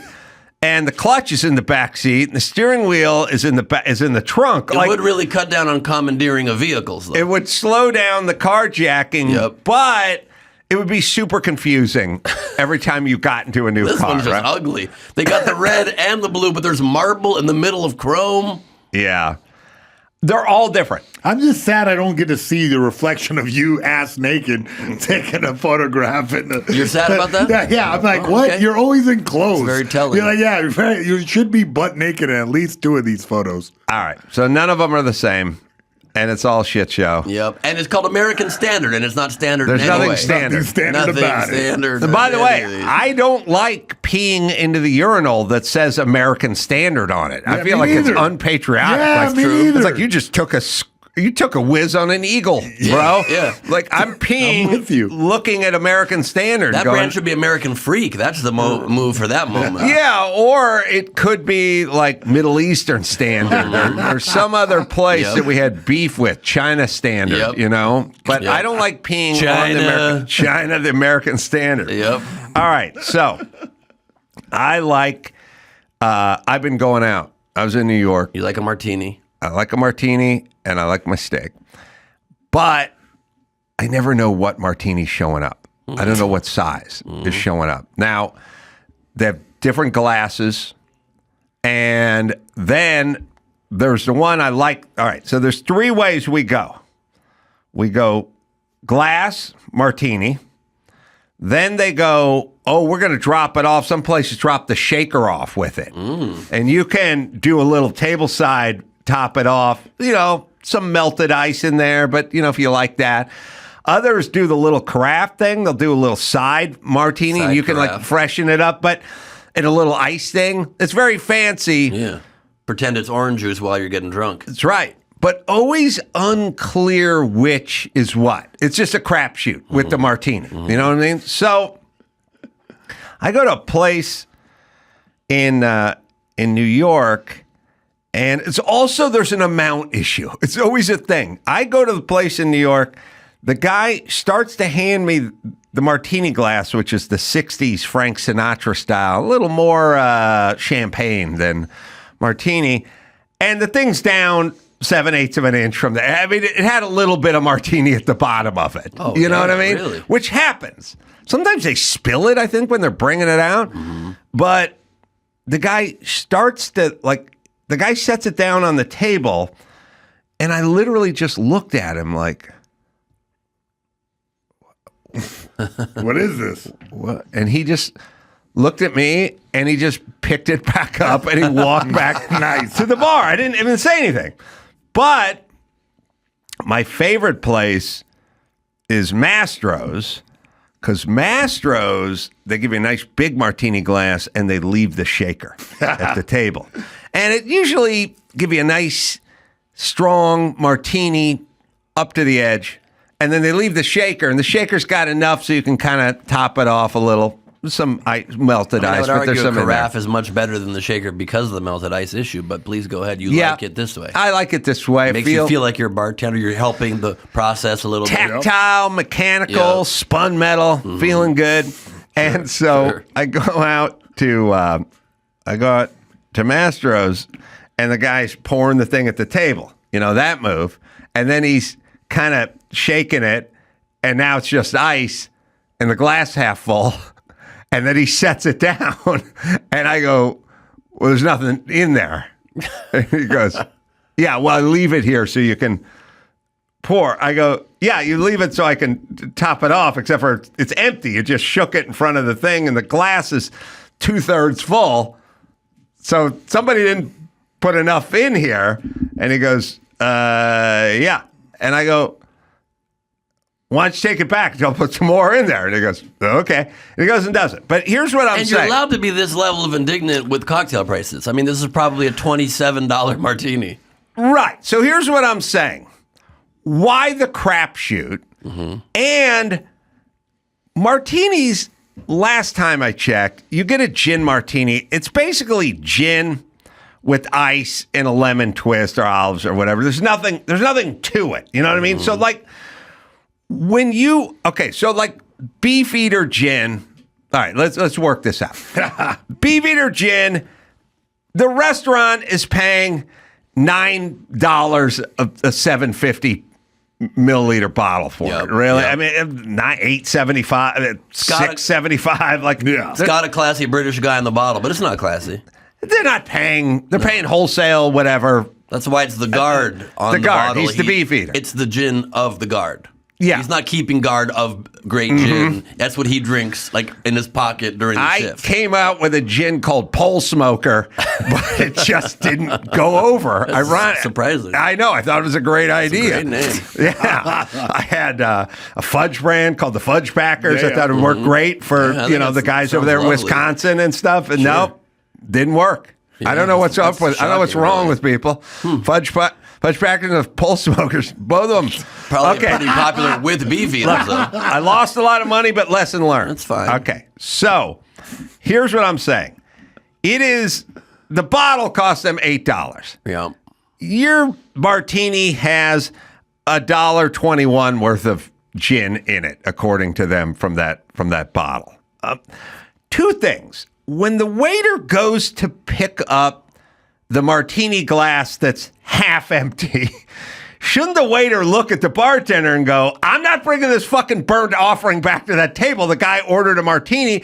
And we could also agree, people that order martinis like to have a drink. You know what I mean? This isn't... It's all alcohol. It's all alcohol. You know what I mean?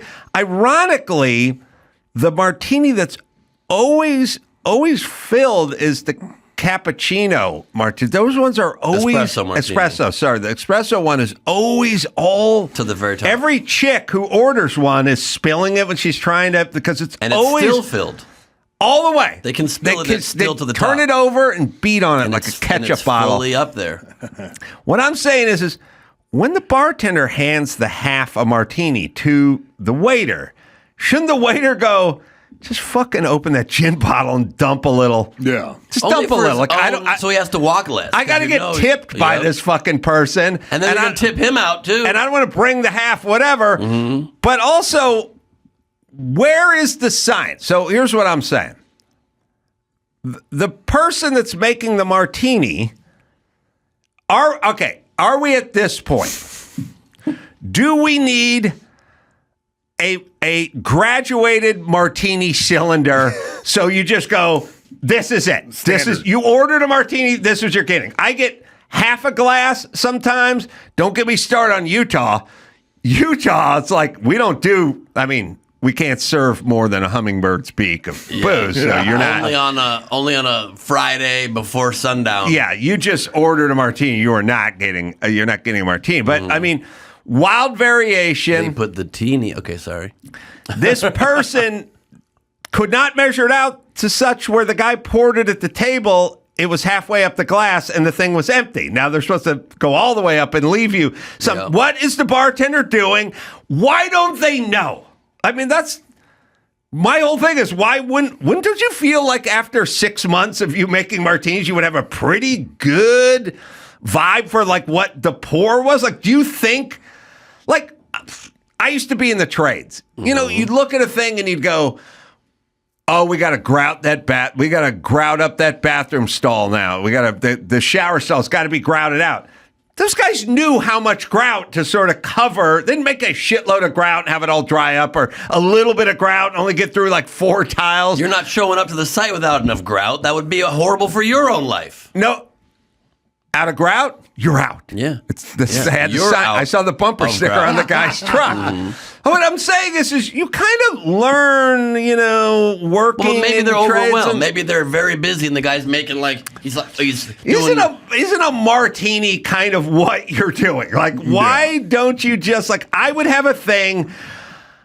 I think I would have it within a teaspoon from my 1 to my 1,000th that day. Like, just in terms of the amount, I would always go a little heavy because I like, okay, this guy's ordering a martini, he wants to fucking drink. Like, maybe he's here because of the shaker, because you can't see in it. They're kind of going blind a little bit. Yeah, but you're like 1,000, 2 1,000. But also, you're a bartender, and you go, this person ordered a martini, you pour half a martini, you go, here you go, Bob, take that over to the table. Like, don't you know that guy's going to go, where's the rest of And that's not, like, what? I'm a martini drinker, too. That's not the only issue. I like a very dirty martini. I always say very dirty, filthy. Guy stirred it with his dick. Well, that's a little too filthy.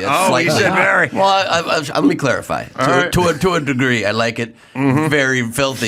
And it comes, and it's like, I shouldn't have said it comes, and it arrives, and it is like, tastes just still straight vodka. I go vodka martini usually. Right. And there's no dirty in it. And I have to tell them, please bring me a side thing of martini juice, martini olive juice.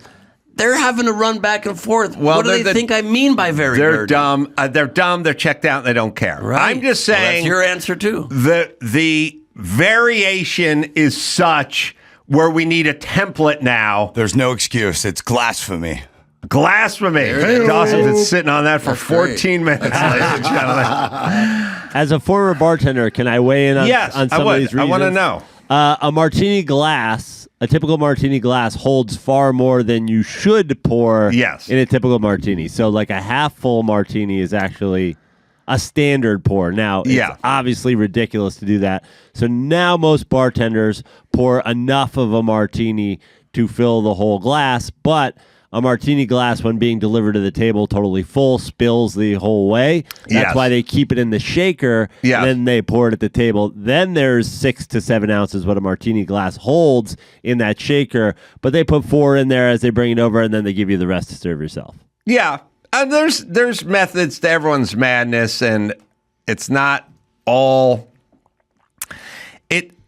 I'm not filing a lawsuit. What I'm saying Are you is sure? I know. I thought this was the opening statement. Don't offer up the martini glass you speak of. I agree. When you get to the top, you got a lot of booze. I'm talking about the 60s style. That's more the cup, and when the cup is half full, there's not anything in it. But I'm just saying,